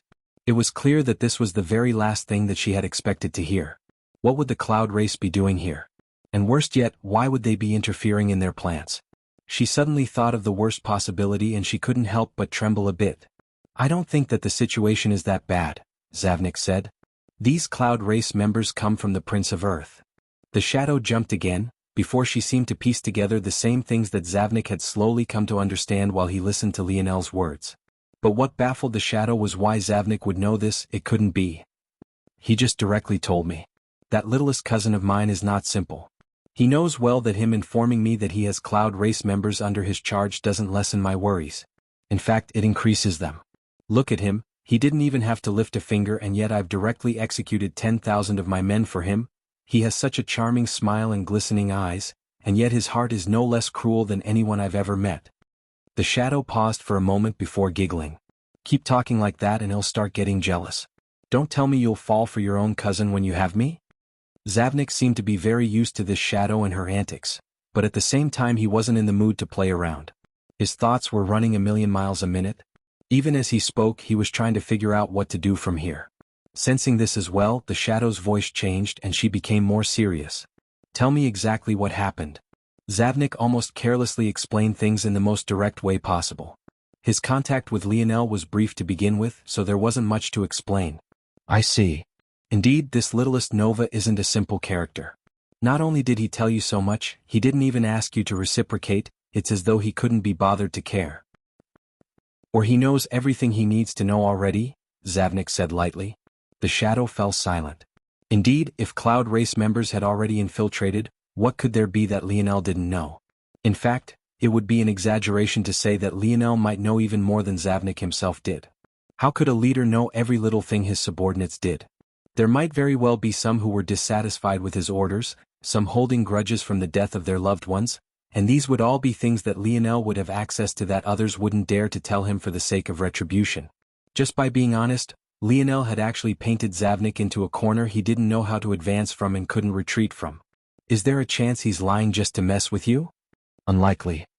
Given his displays in the past and the precarious situation of Earth, the odds that he really has cloud race members are quite high. The real question is how powerful they are. Then how do you plan on moving forward? This isn't something that we can allow to go freely. If we're too lax, victory will slip from us. What do you suggest? I think you should take a look at. The shadow laughed a seductive laugh. If it was up to me, we would take the most direct approach. As I see it, he's managed to reach this stage likely using his mind over his brawn. There are potentially powerful cloud race members protecting him, but if you take an elite squadron with you, I don't believe you would lose. In addition, you did well giving him that air-grade reward. He'll never be ready for the poison now, and he might even foolishly try to use it on you, leaving him in a precarious position. Zavnik thought for a moment, then shook his head. The eyes of Lionel weren't those of someone who was simple to handle. He wouldn't be handled with brute force directly, at least not without revealing his true face. But he wouldn't do that unless it was the final hope he had. The shadow laughed, unbothered. You never listen to me anyway, but you always ask. This is just you trying to make me feel like I'm more than just a bed buddy, huh? I'm wise to your games. Zavnik didn't move for an entire hour, nor did he respond to the shadow's attempts at seducing him. Then, when there were just 2 hours left to his and Lionel's meeting, his gaze suddenly glowed with a fiercely bright light. Oh, my hubby has a plan? Tell me. I'm certain of Lionel's final trump card. The pious family. No one would ever guess that a constellation family would divert their resources at the final moment, and especially not to the one young man so many of them want to kill. It seems that Lionel's charm is even greater than that of Adderworth's. The pious family's position was a bit unique. They had a portion of 6th Nova's old territory, and it had to be remembered that 6th Nova was once sandwiched between the Omen and Spiritual's religion. If Zavnik attacked the Spiritual's religion normally, and then tried to retreat back to his territory after all was said and done, who would be waiting for him right as he was in his most vulnerable position? The worst part was that after passing through the pious, there would still be the Omen lingering, and with just a bit of prodding from Lionel, they might jump to capitalize on the situation well. Of course, this wasn't what Zavnik had spent an entire hour figuring out. I know what we'll do, he said lightly, standing to his feet. As though on cue, Isomson came rushing in from the outside. "Prepare the troops, Isomson. We are moving out now." Zavnik strode forward, his gait confident. Chapter 2075. Published at 30th of August 2023, 12:33 and 18 seconds p.m. Chapter 2075. I'm sorry if audio player doesn't work. Press stop then play button again. Lionel sat atop of a lion beast from the Leo family. Their size wasn't all that substantial, especially not compared to what he had seen in the Cataclysm Zone, but it was still more than substantial enough for 3 or even 4 people to be seated upon it, and definitely large enough for him to be able to take Aina with him so that he wouldn't be bored on the journey. Aina could only be speechless. The Lionel of the last few months and this Lionel were far too different. She couldn't even count the number of times Lionel had smiled in the last few months because it had basically never happened. Now he was in the mood to tease her all the time. It made it all the more embarrassing that she knew that his parents were likely watching, and probably even her father. The projections went all across the human domain, so even if they weren't physically present, it would only take a little effort to watch. Knowing this, she felt a bit embarrassed about what had happened before. She had actually kissed him in front of so many people, and now he wouldn't leave her alone. Aina suddenly pinched Lionel's thigh fiercely, causing him to yelp. This time, Lionel didn't have to fake it. This woman truly had a strong enough grip. This time it was Lionel's turn to be speechless. What had he done this time? He couldn't even tease his wife? Where was the humanity? In the end he could only pout. Be obedient. Be serious. Look at them, how can you lead people like this? The various soldiers were doing their best to hold back their laughter. Did they look down on the current Lionel? Of course not. The Sky's family only knew the smiling Lionel to begin with. He had crushed their family's patriarch while hardly lifting a finger. As for the Oryx, they knew Lionel from before he even had the conviction to become king in the first place. All that Lionel knew how to do was goof around. After so many tense weeks, watching this scene made a weight on their chests lower. Because Lionel was always so perfect, everyone around him had the pressure to be perfect as well. Since Lionel never made mistakes, they couldn't make mistakes. Since even their leader was always working so hard, how could they be the ones to slack off? Lionel had never been cruel, and his demands had never been excessive, but that only made the burden the rest of them carried even heavier. No one wanted to be the one who disappointed Lionel. Even though they still had such feelings now, for some reason it didn't feel as burdensome. The relaxed Lionel gave off the illusion that everything would be fine. Even if they made 1 or 2 mistakes here and there, he would be there to cover for them. Even while marching into enemy territory like this, he was still in the mood to have fun. The respect they had for Aina was no less deep. While others had only just learned of Aina's skills, that was only because they had only just begun paying attention. All of them had already been beneficiaries of Aina's skill, and they were quite aware of battle plans that Lionel had in place that no one in the outside world was yet privy to, so they were all well aware of how much of it was contingent on Aina. So, seeing her reprimand Lionel like this, they felt like laughing in their hearts. Neither of them was inferior to the other, this was how things should be. The Oryx had grown used to following the Oryx King, and the Sky's family had obviously grown used to their own form of governance. But after just a few months with Lionel, they couldn't help but think that it would be so bad to follow such a king and queen. I think you should take a look at smiles bloomed on their faces as they watched Lionel apologize like a wronged child. The ground rumbled, an army moving forward like a swiftly shifting tide. They were akin to a sea of dark green, crushing the greenery in their path as though they couldn't be bothered to march around it. In the territory of the pious family, they had on solemn expressions. They knew that this moment would be coming soon, but they hadn't expected that the sea of people would be this great. They had already known that Zavnik had the largest armies, but it was only now that they were seeing it themselves that they knew how truly exaggerated it was. Zavnik's army, or at the very least the one marching toward them, was easily numbering at 100 million. This sort of monstrous number was enough to build its own air-grade upgrade challenge, but now it was coming toward their city. If they had the strength to challenge the air-grade, they would have done it already. Within the core of the city, Simona's brows furrowed. This wasn't a part of the plan. According to her original thoughts, the fact they had survived to this point likely meant that they would make it to the end point. Given their special characteristics and ability to use poison, not to mention their numbers, anyone targeting them would be sure to suffer greatly. No one in the end game would be willing to take them on until the very final moment. Or so she had thought. But now, Zavnik's armies were rushing toward her and clearly willing to go all out. Simona sighed and came to an understanding. Zavnik definitely wanted to attack the Suyard and Spiritual Religion Alliance, but was afraid of their taking advantage of the situation. So, he wanted to take them out first regardless of the cost. At the very least, even if things went poorly, he still had a lane of retreat back to his own territory. Simona's expression became a bit bitter. They had made it so far just to make a mistake at this step. I'm sorry, Lionel, looks like things won't work out. Indeed. It seemed that Zavnik's conjecture had been correct. Chapter 2076. Published at 30th of August 2023, 12:33 and 16 seconds p.m. Chapter 2076. Returned if audio player doesn't work, press stop then play button again. Simona took a breath and stood to her feet. She had indeed promised to side with Lionel. Very few would understand why she would do such a thing, or more importantly, why it was that her family seemed to be all right with it. Simona was the most talented junior born to the pious family in an extremely long time. But what many didn't know was that her status in her paternal clan was even more important. This was an extremely odd matter, and also one that very few knew about. That was because it was far too unconventional, and her Godlen family, her father's family, was far too reclusive. They tended toward nature, so aside from worshipping their god and raising their beasts, they didn't interfere with any matters, much less the politics of the human world. If not to avoid the spotlight being placed on them, Simona would have never been sent to the Void Palace in the first place. This might sound odd. After all, if you wanted to avoid detection, why do the opposite of that by sending such a genius to be placed upon the Queen Beauty rankings? However, it was precisely because of this clever maneuvering of public opinion that the Godlen family was able to keep themselves separate from worldly affairs by not allowing others to talk to them. The fact that the matriarch of the pious family had married the nameless man of an unknown family would have been shocking news enough. However, if the child between them was also under the rules and regulations of his nameless family as well, this would go from a cute love story where the underdog gained victory, to something many speculated about. The weight of marriage alliances was quite heavy. This was seen by the fact that even the likes of Amory and the spiritual religion heiress could be married off for the sake of their families. The idea of Simona's mother marrying a man without a hint of reputation was entirely unheard of. It had to be known that as someone that could become the matriarch of a constellation family, Matriarch Pius was no normal woman. She too had once been on the Queen Beauty rankings, and outside of Cynthia, there was rarely anyone else of her generation that could match up to her.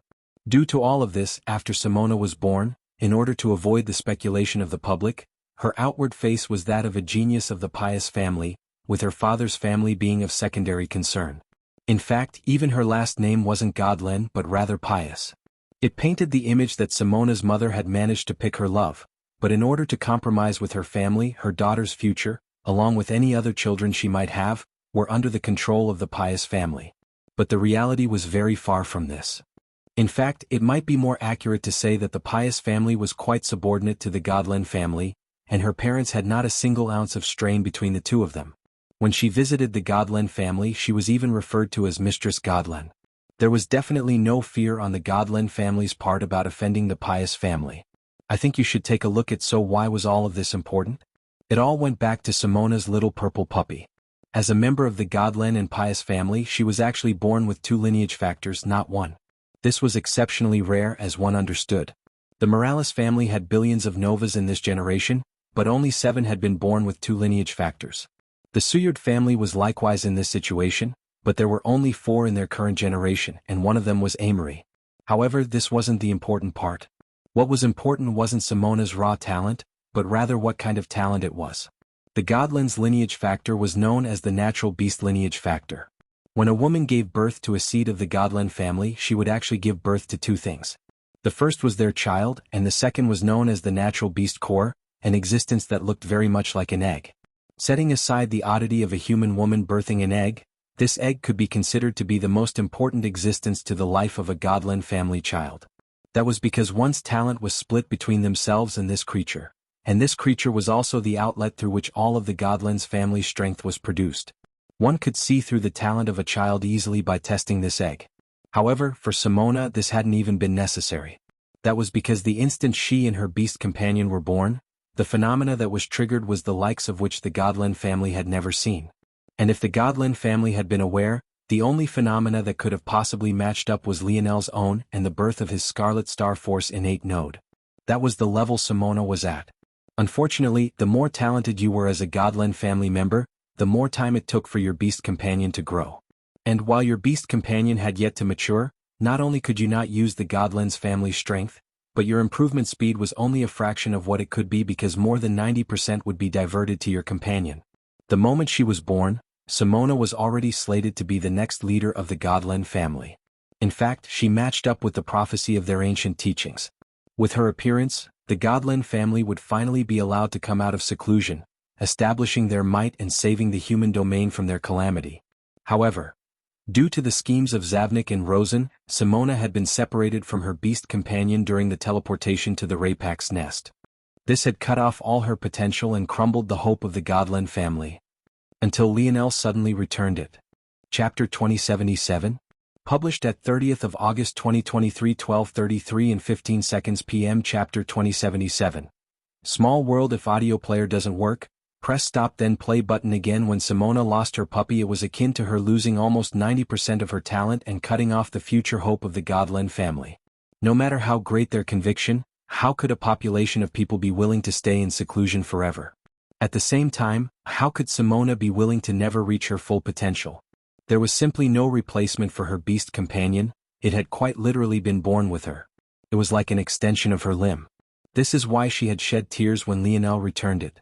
After 20 years of despair, hearing the praises of people while knowing that she could be so much better, she finally saw the light of hope that she had prayed for so long.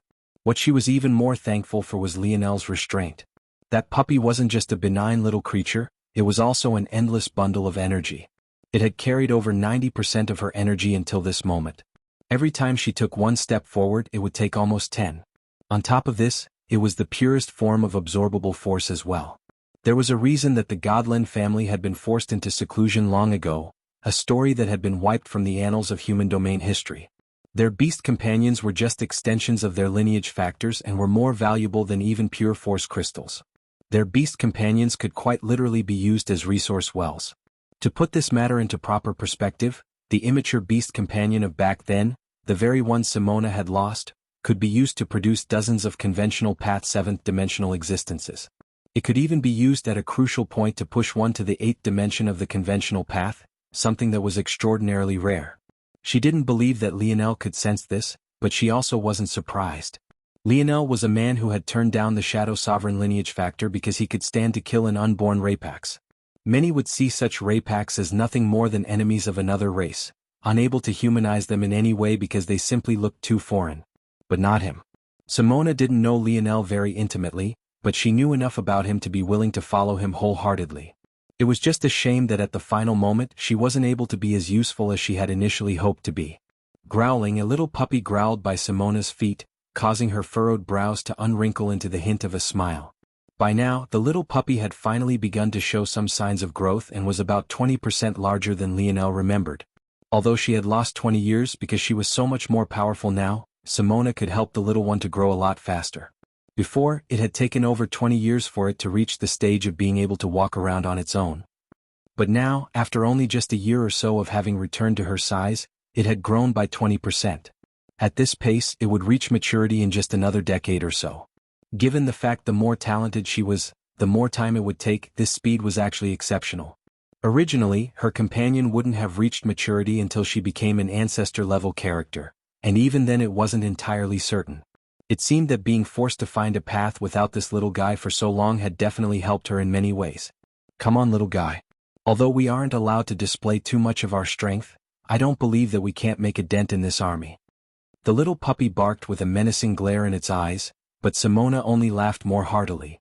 The little guy didn't sound very menacing at all. I think you should take a look at those who knew Simona would truly be shocked right now. How could they have ever seen this ice beauty laugh like this? Simona turned and strolled forward. The more she walked, the more her laughing expression faded.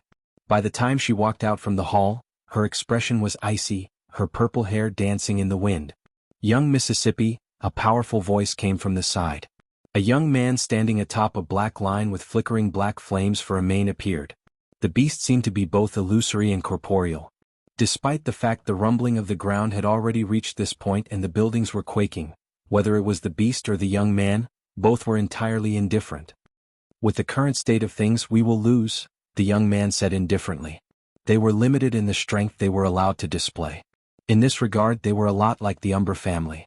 So, the moment they saw the state of this, they knew there was nothing they could do. The question was whether or not Simona wanted them to continue to fight to put up a FAA Section A, or to retreat right this moment. "We will fight," Simona said lightly. The young man didn't show any dissatisfaction or pleasure, he only nodded once. "Yes, young Mississippi." The rumbling came to a stop just half a kilometer from the gates of the Pius family territory. Seated in the middle of the army, Zavnik watched on with silence as Isomson took a step forward. "We will give you all a choice out of respect for the Pius family. Heiress Simona may choose to crush her badge now and we will make no attempts to stop her.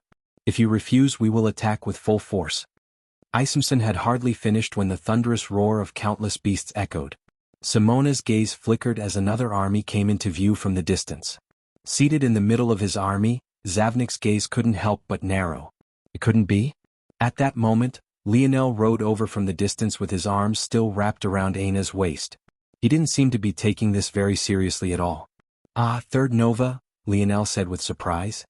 "I didn't expect that you and I would actually have the same idea. What a small world." Chapter 2078. Published at 30th of August 2023 12:33 and 12 seconds p.m. Chapter 2078, or. If audio player doesn't work, press stop then play button again. The army was small. Compared to Zavnik's numbers in the upwards of 9 figures, the barely few 100,000 that Lionel had come with was truly too pitiful, especially when among that number, most were just wild beasts and only about 20,000 or so were actual humanoids. It didn't make sense to take this matter so seriously. And yet, Zavnik's pause was long and his thoughts came slow. He seemed to lag, not knowing exactly what to make of this immediately. When Lionel said that he had had the same idea, could it be that he wanted to deal with the Pius family before he went forward to attack the Suyard and Spiritual Religion Alliance? Technically, Lionel was just as vulnerable from the back as Zavnik was given the relative positions of everything, so could it be that his deduction was wrong? In addition, Zavnik had, indeed, suddenly come up with many allies that others couldn't have expected. He had the largest numbers precisely because of this. So Lionel believing that he might have the Pius family in his back pocket wasn't an impossible leap to make.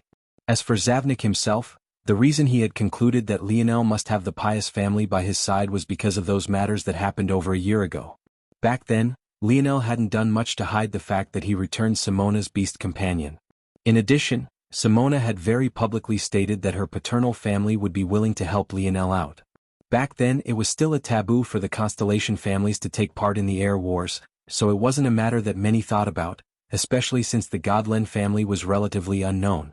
However, given his unique standing, Zavnik was able to put together many oddities about the Godlen family that made him pay a little bit more attention to them. Unfortunately for him, there wasn't anything that he could find in the end that was worth paying any more attention to, so he had forgotten about this matter, until he thought through the methods by which Lionel could have used to deal with him. But now seeing Lionel here, he really had no idea whether he was here to help or attack him. This sort of confusion left Zavnik feeling as though he had just short-circuited. It was too difficult to draw a conclusion, and right now, depending on how he reacted, he could make things either easier or more difficult on Lionel, and yet, at the same time, no matter what path he took, no step was perfect for him. On the one hand, there was potentially offending an ally who was more than willing to work with him ahead of a timeline that he was comfortable with. On the other hand, there was Lionel and the Pius family teaming up with one another to deal with him, and he had actually delivered himself on a silver platter.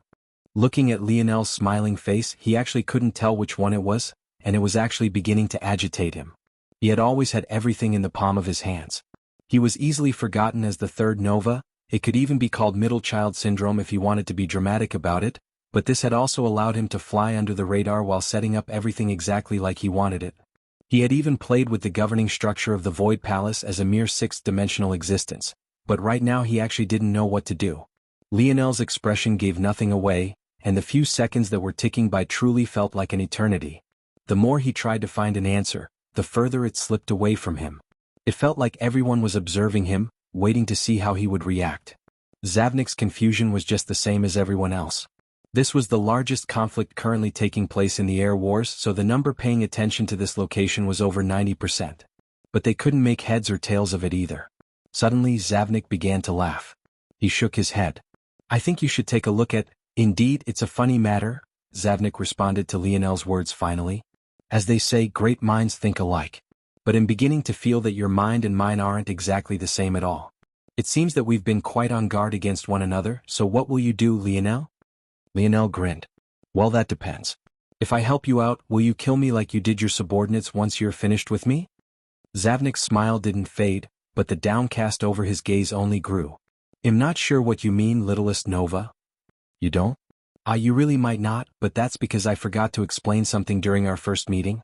What you might not know is that the reason no one else can build territories in the ocean is because all 4 seas have already been claimed. Zavnik's pupils constricted, but his expression wasn't too surprising. After all, he knew this already.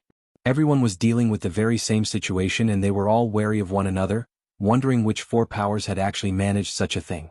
The problem was that there weren't many powers remaining, there were barely over 4 in number to begin with. So who could have done it? The simplest answer is usually the right one, Lionel said with a chuckle. But even when you have that saying in mind, the importance of context is also important. There are only 6 powers remaining.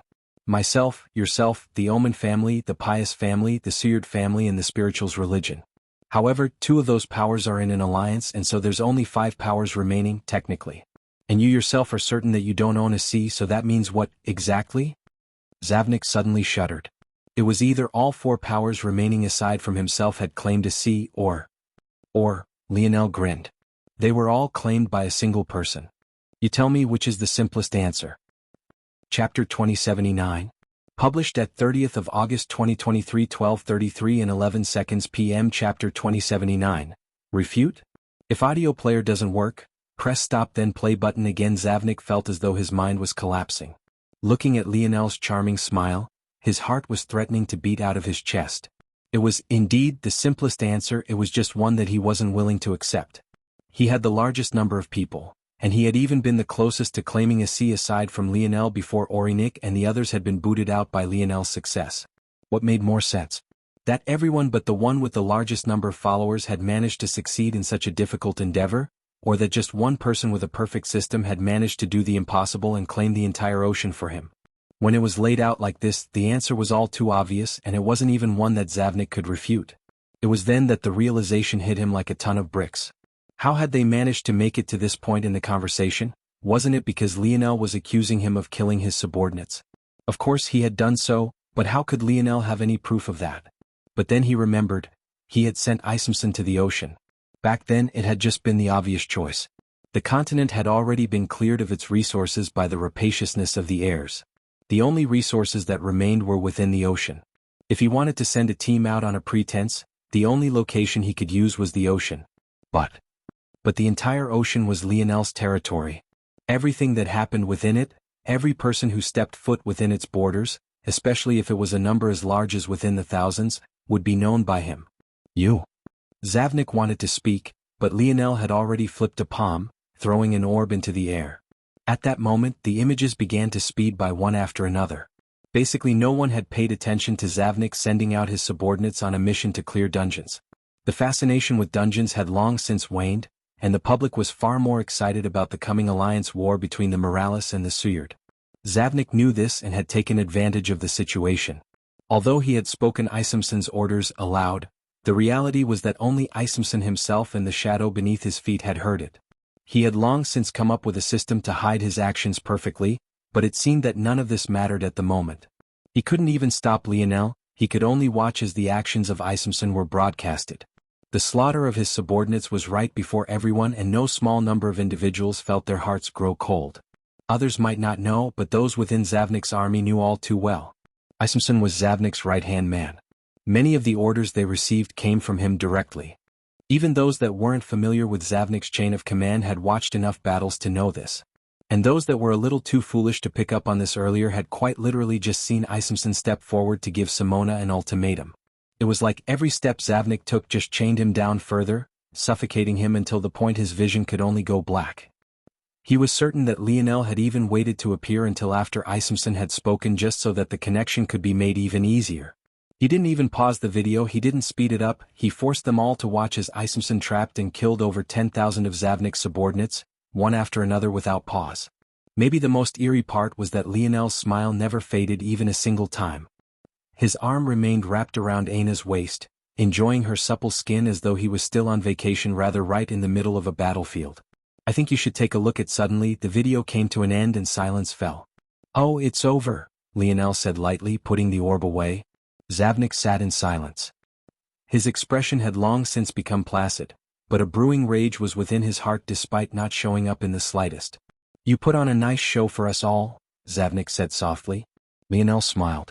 "I try my best. When you told me that you had so many Cloud Race members on your side, I didn't believe you. But you're quite bold to be willing to kill thousands of them. They would have been very helpful toward your cause." Lionel's smile didn't fade, although he very much understood what Zavnik was trying to say. Clearly he wanted to pretend as though this was all a ruse. Either that or he wanted everyone to believe that everyone he had ordered Isomson to kill had been a member of the Cloud Race. Me? Controlling the Cloud Race? Where? Lionel blinked innocently. "Your imagination is pretty wild, Third Nova." Zavnik clenched his jaw so hard that his teeth almost cracked, a vein surging up his throat and another pulsing across his forehead. Slowly he calmed down. Of course, everyone watching in the human domain knew that Lionel had Cloud Race members, but Zavnik's people didn't know that. In addition, those watching knew that Lionel only had a few hundred Cloud Race members. Where would he get over 10,000 from? His greatest weakness was his small numbers. Lionel was simply too brilliant. Convincing people only required the simplest explanations. Everyone outside knew he had Cloud Race members and could draw the conclusion that he had too few of them, but if he tried to explain this to Zavnik's subordinates, it would take too many words and many wouldn't believe him over Zavnik. So he chose the simplest approach, making Zavnik's explanation look as ridiculous as possible. There was simply nothing Zavnik could say to refute. Like this, he killed two birds with one stone. Everyone in the human domain now knew exactly how vicious Zavnik was, while his subordinates did as well. Would they be able to continue fighting for him? Chapter 2080? Published at 30th of August 2023, 12:33 and 9 seconds p.m. Chapter 2080. Flatten if audio player doesn't work, press stop then play button again. If Lionel's greatest weakness was his small numbers, then Zavnik's greatest weakness was that he simply had too many subordinates. There were too many factions, too many families, too many powers. Each one had their own thoughts, and though they had come together, this was under the assumption that Zavnik was their best choice and the best leader they had. If they were suddenly given reason to not agree with this, then what would they do? Lionel had obviously thought of the possibility that these subordinates were procured for Zavnik by the Three-Finger Cult or the Demon Race, but would they all be? How could such a top-tier secret be kept by so many people? Lionel believed that it was likely the only people who were aware of this information amongst Zavnik's subordinates were those in the highest echelons. The likelihood that those so high up in their families would be participating in this air war was next to zero. It had to be remembered that the age limit was 100 years old. It would be very rare for someone of that status to be trusted with such information. Even if Lionel took a step back and believed that such people were within these walls and participating in this matter, how many of this 100 million number would there be? Maybe one for every million? Less than that? Would they even be able to control the situation if a rebellion occurred? Of those that had died, there were brothers, there were sisters, there were parents, there were friends. Lionel really wanted to see what Zavnik would do now. He probably hadn't even informed them just yet that so many had recently died. While death was an inevitable part of the air wars, this sort of death wasn't the kind that those below would be able to accept. It only made the situation worse that heirs usually had a way out, while subordinates could only accept their fate, dying when they came across something they couldn't defeat. As expected, Lionel's words had hardly fallen when the discomfort within Zavnik's army began to spread. Lionel had hardly done anything. He had simply spoken a few words and Zavnik fell head first into his trap, thinking himself to be bold and clever. Even now he continued to smile, not in a single hurry to attack at all. Soon, the disorder in the army continued, reaching a pinnacle and certain sections began to peel off, looking toward Zavnik with unfriendly gazes. Despite the animosity they felt, they didn't dare to attack Zavnik directly. They were just members of small families, how could they lay hands on a moralist heir? At the same time, Zavnik's survival was their only way out of this place without losing their lives. If they had had an easy method of snatching his badge, they would have done it. On the city walls, Simona's gaze flickered. She looked down toward Lionel with an unreadable expression. Her deepest interaction with Lionel had been in Rapak's nest. He defeated Amory with 3 arrows, defeated those variant invalids with ease, and had even carved out a path for them to escape utilizing nothing but the materials around him. He had always been unfathomable to her, but this was the first time she was truly seeing it. The Lionel she had met back then was trying to be someone he wasn't, pulling himself toward being more serious and professional. He seemed to have completed his transformation in their most recent interaction. But now, he somehow felt far more natural, far more like himself, as though a burden he had been carrying had suddenly vanished. If she knew what Lionel had gone through recently, she would have truly been rendered speechless. How could learning of such a thing relieve his burdens? Especially given how he had reacted to the news initially? Zavnik watched as his subordinates backed away from him. He didn't say even a single word, he didn't try to plead for them to stop. In fact, he hadn't even looked at them directly just yet, his eyes entirely focused on Lionel from start to finish. He had, indeed, had a great plan. He was going to swiftly crush the pious family and then retreat under the pretext of having been ambushed. Of course, Lionel would know that this was nonsense because he was allied with the pious family to begin with, but he wasn't important, it was instead the remaining enemies. While Lionel was distracting the Suyard family, and he was retreating, the Omen family might try to take advantage of the situation. Like this, Lionel would likely be assaulted by the Suyard alliance, and he would be able to catch the Omen family suddenly off guard and deal them a decisive blow. Like this, he would have played all of his enemies in his palm and he would come out on top. But now, it all seems so silly and worthless. Zavnik finally calmed down and chuckled. He hadn't been this enraged maybe ever. He had truly been played by this littlest cousin of his. Soon, much of Zavnik's army had peeled away. When they made it into the distance without Zavnik reacting, they began to move faster, forming a large and larger gap. Soon, many were even over a kilometer away, but even then, Zavnik didn't do anything. However, not everyone left. In fact, over 10 million remained. Even so, a loss over almost 90% without a single battle was a truly shocking matter. Lionel's smile deepened. To him this was just a little game.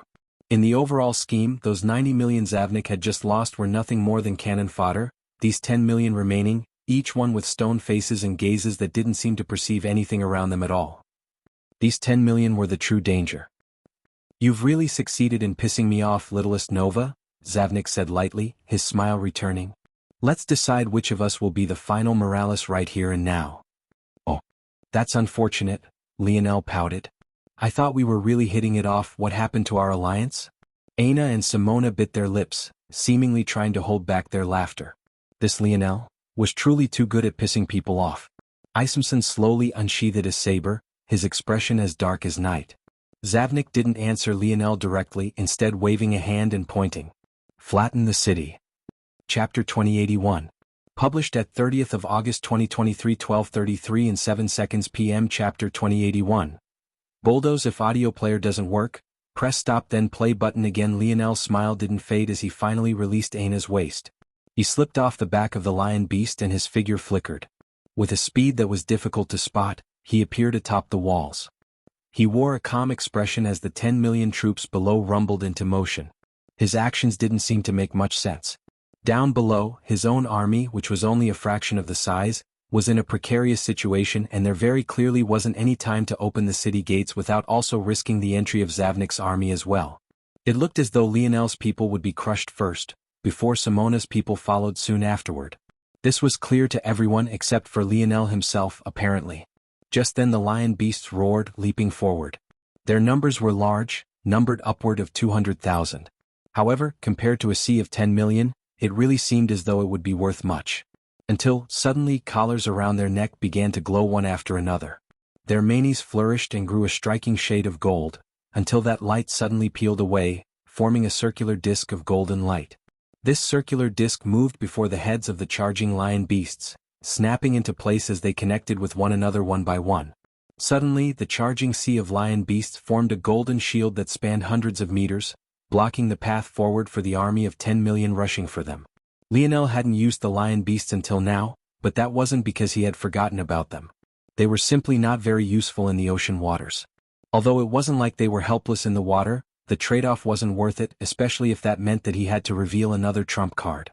This time, though, was a perfect situation for them. The collars they were wearing currently were mass-produced crafts created under the efforts of the segmented cube. It was one size fits all and each one was of the life grade. Their only purpose was to convert the large well of the seventh dimensional force these pitiful beasts were in control over into a formation of powerful defenses. Back when Lionel had formed the armors for the stingrays, he had thought of using this method, but he had decided against it in the end because he wanted something more powerful, and that would require taking into account the unique measurements of each individual stingray. Now, however, he just needed a crude measure. Of course, the definition of crude, to Lionel's eyes and the eyes of others, was vastly different. Especially when, bang, The front line of Zavnik's warriors rammed into the illusory golden shield walls. They hadn't hesitated for even a moment, already imagining the scene of the shields collapsing. Even if they had been against the sturdy shields of shield cross stars, they would only have been a little hesitant, let alone now. However, to their astonishment, the first line was repelled. They soared backward, but not very far, only because there simply wasn't anywhere to go but toward the second line, then the third. The army's charge collapsed, the spearheads crumbling beneath the pressure. Lionel didn't say a word as the lion beasts shifted their stances, digging in their heels and setting a hard line of defenses. He only gave Simona an almost careless gaze, and she snapped out of her stupor. "Archers!" Simona roared. At that moment, several bird beasts soared into the skies, their archers priming their bows and releasing in waves. Lionel took a glance up into the skies, a light smile on his face. This golden family definitely fascinated him. He had put quite some effort into raising Little Black Star, and it could be said that they had some tacit understanding, but it couldn't compare to the skills of this golden family at all. Whether their beasts had more potential or strength than Black Star was one matter, but just their coordination alone was a beautiful thing. They flew in perfect formation, raining down an assault of arrows. The sound of flesh being pierced echoed throughout the battlefield, but the expected cries of agony, pain and fear didn't follow. There were some roars, but they were all defiant, while the mass majority seemed to remain silent even in the face of death. Lionel retrieved his gaze from the top of the city walls, an amused glint in his eyes. These main soldiers of Zavnik were indeed excellent. "Bulldoze," Lionel said lightly. Just at that moment, it seemed that the lion beasts were wavering and their shields were about to collapse. But then they rose up from their position, roaring as they rushed forward again. Their line of shields pulsed with a light that repelled enemies. "Hold," Lionel commanded again. The lion beasts once again came to a stop after pushing the battle line just 10 or so meters, their shields flickering in and out as though they might collapse at any moment. "Bulldoze," Lionel commanded once more. They rose, rushing forward and pushing back the combat line another 10 meters. Zavnik's cold gaze watched this scene. He seemed to have a small idea now of how Lionel had accomplished so much. It seemed that the best crafter among the Nova heirs wasn't fifth Nova after all. However, it still wasn't enough. "Release," Zavnik commanded. At that moment, the 10 million strong army that was being quickly whittled down suddenly retreated. They ignored their fallen comrades and didn't make any attempt to save those that had fallen beneath their charge. They raised their polearms, some with pikes, others with halberds and some with spears. Their armors trembled and their faces were covered by helmets, even the seams within being subtly covered. It was to the point that even their eyes couldn't be seen any longer, not even through a small slit. Each one had become like a tank, their steps causing the ground to rumble and quake. Lionel's lips suddenly curled into a grin. Chapter 2082. Published at 30th of August 2023, 12:33 and 1 second p.m. Chapter 2082, Blood.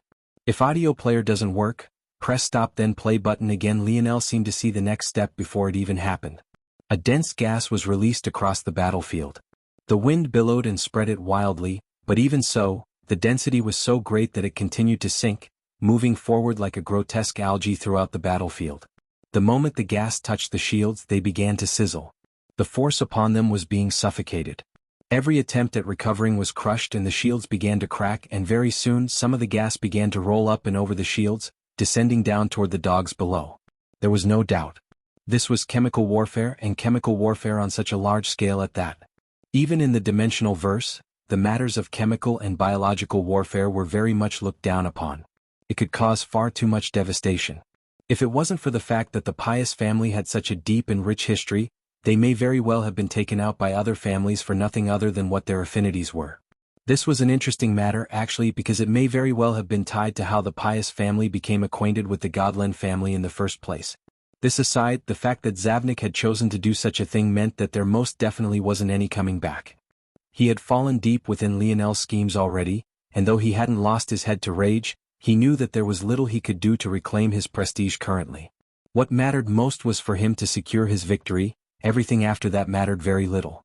One after another, the lion beasts began to grow ill and shaken. Their brownish furs turned gray and then a sickly green before their bodies began to expand as grotesque tumors started to form. Then, bang! The first lion beast exploded. Thick globules of coagulated blood spread out in all directions. At the same time, a second of the shield wall collapsed and flickered, causing an even larger surge of greenery to pass through. Indeed, although Aina had a method of curing this poison, it was still a matter of time and resources. When would she have the time to concoct 200,000 such force pills, especially when Lionel had already put so much on her plate? At the same time, due to the Leo family, these beasts had had their potential squeezed out entirely. They probably wouldn't live for even another year or two as their lifespan had been dwindled in exchange for power. As such, in Lionel's eyes, even if Aina had had the time, it probably wouldn't have been worth it to extend the resources needed toward them anyway. Zavnik's sneer deepened. However, when he saw Lionel's smiling expression hadn't vanished in the slightest, his pupils couldn't help but constrict. A paranoia had taken deep root into his heart. Without even noticing, he didn't feel as though he could trust even his own judgment anymore. Everything he did, he had to double-check how Lionel was reacting to know if he had done good or not, and this sort of situation was the worst kind of leader to be in. Especially when he was right to be worried. Boom. I think you should take a look at it happen too suddenly. The beam of reddish-golden light swept out from the gap, blowing a massive hole through the dense fog and colliding with a long line of soldiers.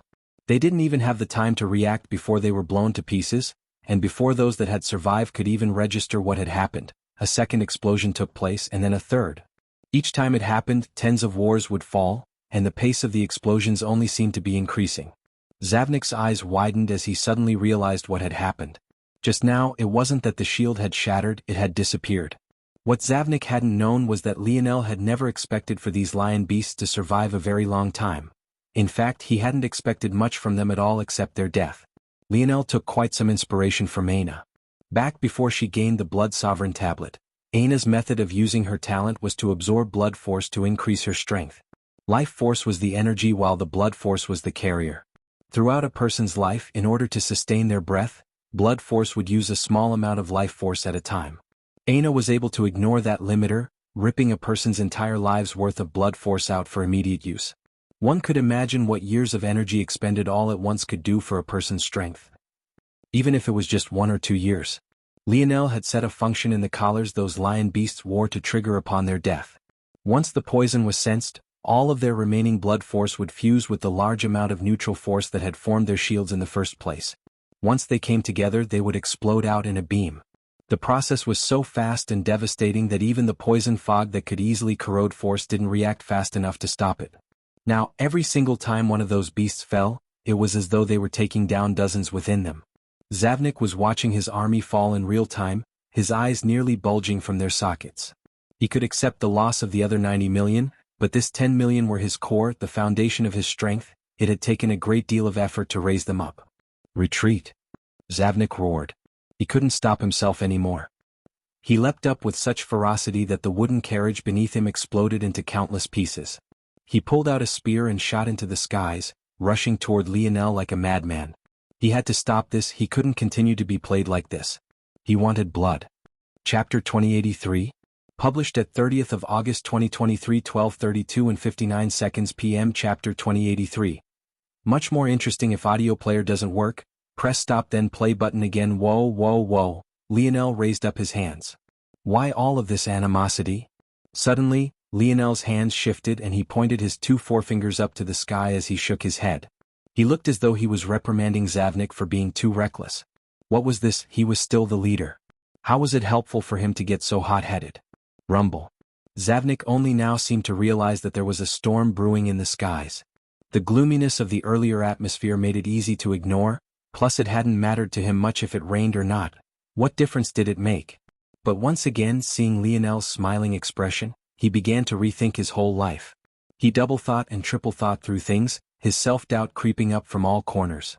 He roared into the skies, his frustration reaching a breaking point as he thrust his spear forward.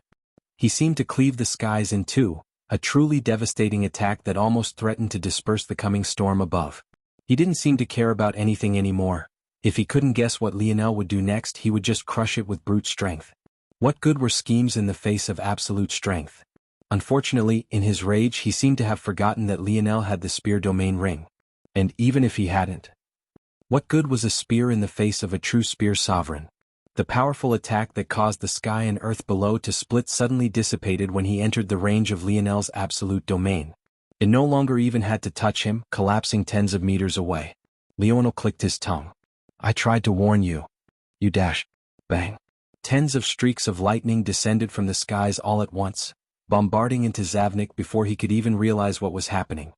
He had been so enraged, so infuriated, that he had completely lost himself. His vision had blurred, his only focal point being Lionel himself. But this sort of suffocating reality was exactly what caused him to be a charred mess on the ground. Zavnik lay in a pit, looking into the skies in a daze. The attack he had taken just now had been responsible for wiping out several air-grade upgrade challenge armies, except while those had targeted many, he was the only target for this one. It could be said that the fact he was still alive at all was truly a surprise for Lionel, but it wasn't as though this surprise would appear on his face. To the current Zavnik, Lionel was practically omnipotent. Even to the current Lionel, this was also true. Ever since he had awakened from that odd dream, he felt as though the entire world was nothing more than a joke. He didn't even have to put much effort into crushing his so-called enemies. It only took a few words and Zavnik had become clay putty in his hands. The army below found themselves in a state of chaos. Their commander's life and death were unknown to them, and they were now being crushed by wave after wave of what could only be described as suicide bombings. It was truly unlike anything they had ever experienced before. Under Zavnik's rule, they couldn't remember ever losing. Even against the best geniuses of the human domain, they had always had the utmost confidence. They couldn't believe they were losing to a youth they had hardly given any regard to in the past. The worst part was that he hadn't even lifted a finger. From start to finish, he had only said some words and then pointed to the sky, and now they were actually in this sort of situation. Suffocating. It was a word that came up again and again, but it was the complete reality. I think you should take a look at the members of Zavnik's army, or rather those that had once been a part of it, had retreated far into the distance. Many had escaped outright, looking for places to hide. Although they had left Zavnik, they too had an innate trust in his abilities, and as such, many of them had been so certain that he would still win that their only thoughts were of looking for places to hide so that they wouldn't run into him again before the air wars ended. Only a small percentage remained, either confident in their escape abilities or believing that Zavnik couldn't possibly get them all, especially not without destroying his reputation further. But even these people had still believed he would win. Until now. They almost couldn't believe the gap. Were they really sure that they were of the same generation? Were they certain that this wasn't an old monster taking over the skin of a youth? Was this really the littlest Nova? The human domain didn't know how to respond to this situation. They had seen Lionel create miracle after miracle, but it had never been this easy. They didn't know what had happened to Lionel, or maybe that break he took was really exactly what he needed, but they felt that even the current him put the past him to shame. Lionel took a step and leapt down from the city walls, his expression calm as he came beside the pit that Zavnik was in and then dove within, picking up Third Nova by his neck and holding him up. The current Zavnik was still in a daze, not quite knowing where he was. Or maybe he did know and simply didn't want to acknowledge it. I guess it's best if things end this way. Go on your way, Lionel said with a light smile. His hand moved toward Zavnik's chest to shatter his badge, but at the same time, his gaze flashed with a deep purple light. Clearly, he planned to use the same method he had on Anya's sister to keep Zavnik under his control. He could wrap up these air wars quickly and then take his time to interrogate Zavnik. Even if Zavnik was in full health, Lionel wouldn't fear doing this. But he had still so diligently taken his time to completely crush and eviscerate Zavnik's psyche, all so that this moment couldn't have been any easier. Even as he began the process, Zavnik remained in a daze, unable to react, and Lionel knew that he had won. But at that moment, just when his seal was about to implant itself, Zavnik's shadow moved. Lionel's pupils constricted as he flashed away, his body vanishing and a clone appearing in its place. He watched his clone be severed into two, and as Zavnik's body was swallowed whole by the shadow and swept away. He didn't react to this matter very much, looking down at his wrist. He grabbed out with his other hand, catching his severed hand before it could fall to the ground. Lionel chuckled despite having lost a hand. Well, this is much more interesting. That shadow had been so well hidden that even his senses hadn't picked it up. But as well concealed as it was, its speed was even more impressive. His reaction speed was practically second to none, at least within this generation, and he didn't believe that anyone could get by Ancestor Hito's rules. But he had actually still lost a hand. Interesting indeed. Chapter 2084. Published at 30th of August 2023, 12:32 and 56 seconds p.m. Chapter 2084. Not bad. If audio player doesn't work, press stop then play button again. A large surge of light force took shape and instant recovery was cast once more. Lionel attached his hands to his wrist and they seemed to seamlessly fuse in an instant, without even the slightest effort. He was in perfect condition just a few moments later. He thought back to that shadow and couldn't help but have several thoughts about the matter. Was that a shadow sovereign ability? It wasn't impossible, though it felt slightly different. This was especially so. The three-finger cult seemed to have a fascination with shadow sovereigns to begin with. They definitely had the highest concentration of such experts in the whole of the human domain. Lionel shook his head and looked toward Aina. Is it enough? Aina took a gaze at the still flowing cloud of poison and shook her head. It's way too much. Lionel laughed. That was a good thing. It was better to have too much than to have too little. This made things much easier, and the amount of effort Aina would need to put in was much less. It was just unfortunate they had traded in the lives of so many lion beasts for this result. The Sky's family and Oryx's family only had worshipful gazes. They hadn't known all of Lionel's plans, but seeing everything go so smoothly made them feel that it didn't matter much. They hadn't even been forced to put their lives on the end. All of them had been there when Lionel had spoken to Zavnik, and many of them had even been skeptical about what it was that Lionel was trying to accomplish by handing over so much information. But seeing that even such a thing had worked out for them perfectly in the end, there was simply nothing that they could muster aside from deep admiration at this point. It felt like they were witnessing the rise of an emperor, but he already had all the intelligence, bearing, and even experience that he should have only gained in the future. Lionel finally looked toward Simona and the others. He hadn't originally come to the Morales with the belief that the pious family would be on his side. As he had said back then, he didn't know much about the Godlen family to begin with. However, the more he learned, the more intrigued he was. If there could be one such hidden family, why couldn't there be more? He even wondered if this Godlen family was similar to the Brazingers and the other three of the four great families. He still had a lot of questions in his mind about the purpose of this world and that of the people trying to interfere with it. For example, were the Brazingers and Three-Finger Cult on the same side? If they weren't, then how was it that the creators of this world had allowed their enemies into an important thing? Or was it that the figures behind the Three-Finger Cult and the four great families were all just different factions of the same power, so they all had equal access but different thoughts on how things should proceed? Or maybe it was that the nature of such a simulation in the first place necessitated that it be vulnerable to the influence of outsiders?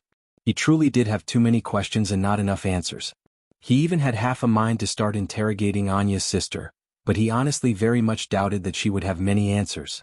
I think you should take a look at. For some reason, although Harmony was apparently the elder sister, Anya felt far more unfathomable to Lionel. The fact that they were twins made even less sense to him. There was definitely something important related to this matter, but he also had a feeling that it wouldn't be long before he met that woman again. This time it was less likely that they would still be so friendly. Even though he had all of these questions, Lionel didn't make any effort to ask Simona about them. As far as he was concerned, she likely didn't know as much as he hoped, and if he began to ask even roundabout questions, it opened him up to potentially being exposed by others. Simona was just as cold as he remembered her, although her gaze carried a hint of something different when she looked at him. It seemed to be a surprise and a tinge of respect. Simona had probably rightfully looked down on most of her generation.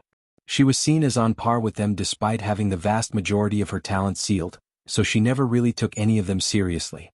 When she lost that battle against Aina, she had very much wanted her revenge, but she hadn't expected things to turn out this way in the end. Those deserters are pretty useful, Lionel suddenly said. Can you send some people to round them up? I'll make things much more convenient later on. Simona blinked before she nodded slowly. She looked toward the young man with the flaming black lion beast to her side, and he understood, immediately taking action to give out orders. It will be difficult to use them in battle. Most of them only participated to be under Zavnik to begin with. Those that have already given up that dream only really fall into two camps. The first, and likely the largest majority, are simply done with the air wars and want nothing else but to wait for things to die out until they are transported out. The second group is likely the minority, and they might have realized that with so few of us remaining, they might still have a chance to become their own heirs. It has to be remembered that most of them entered as heirs on their own, so they don't need to wait for Zavnik to escape. Of those that remain, they probably just want to maintain some of their face or see if they have a chance at becoming the ultimate winner. Lionel chuckled when he heard Simona's analysis. That's not bad analysis indeed. You're missing something though. Chapter 2085. Published at 30th of August 2023, 12:32 and 55 seconds p.m. Chapter 2085. Obvious. If audio player doesn't work, press stop then play button again. Simona frowned when she heard Lionel's words. If it had been someone else who said this, she might have directly attacked. She didn't like the tone, and she liked the fact there was no explanation afterward even less. The current Lionel was far more condescending than he was charming, but it was difficult to refute that he deserved this sort of arrogance. Then again, Simona felt that she was thinking too much. In reality, the issue wasn't with Lionel's tone, but rather that he so seamlessly began to talk to her like a subordinate, something that left her uncomfortable.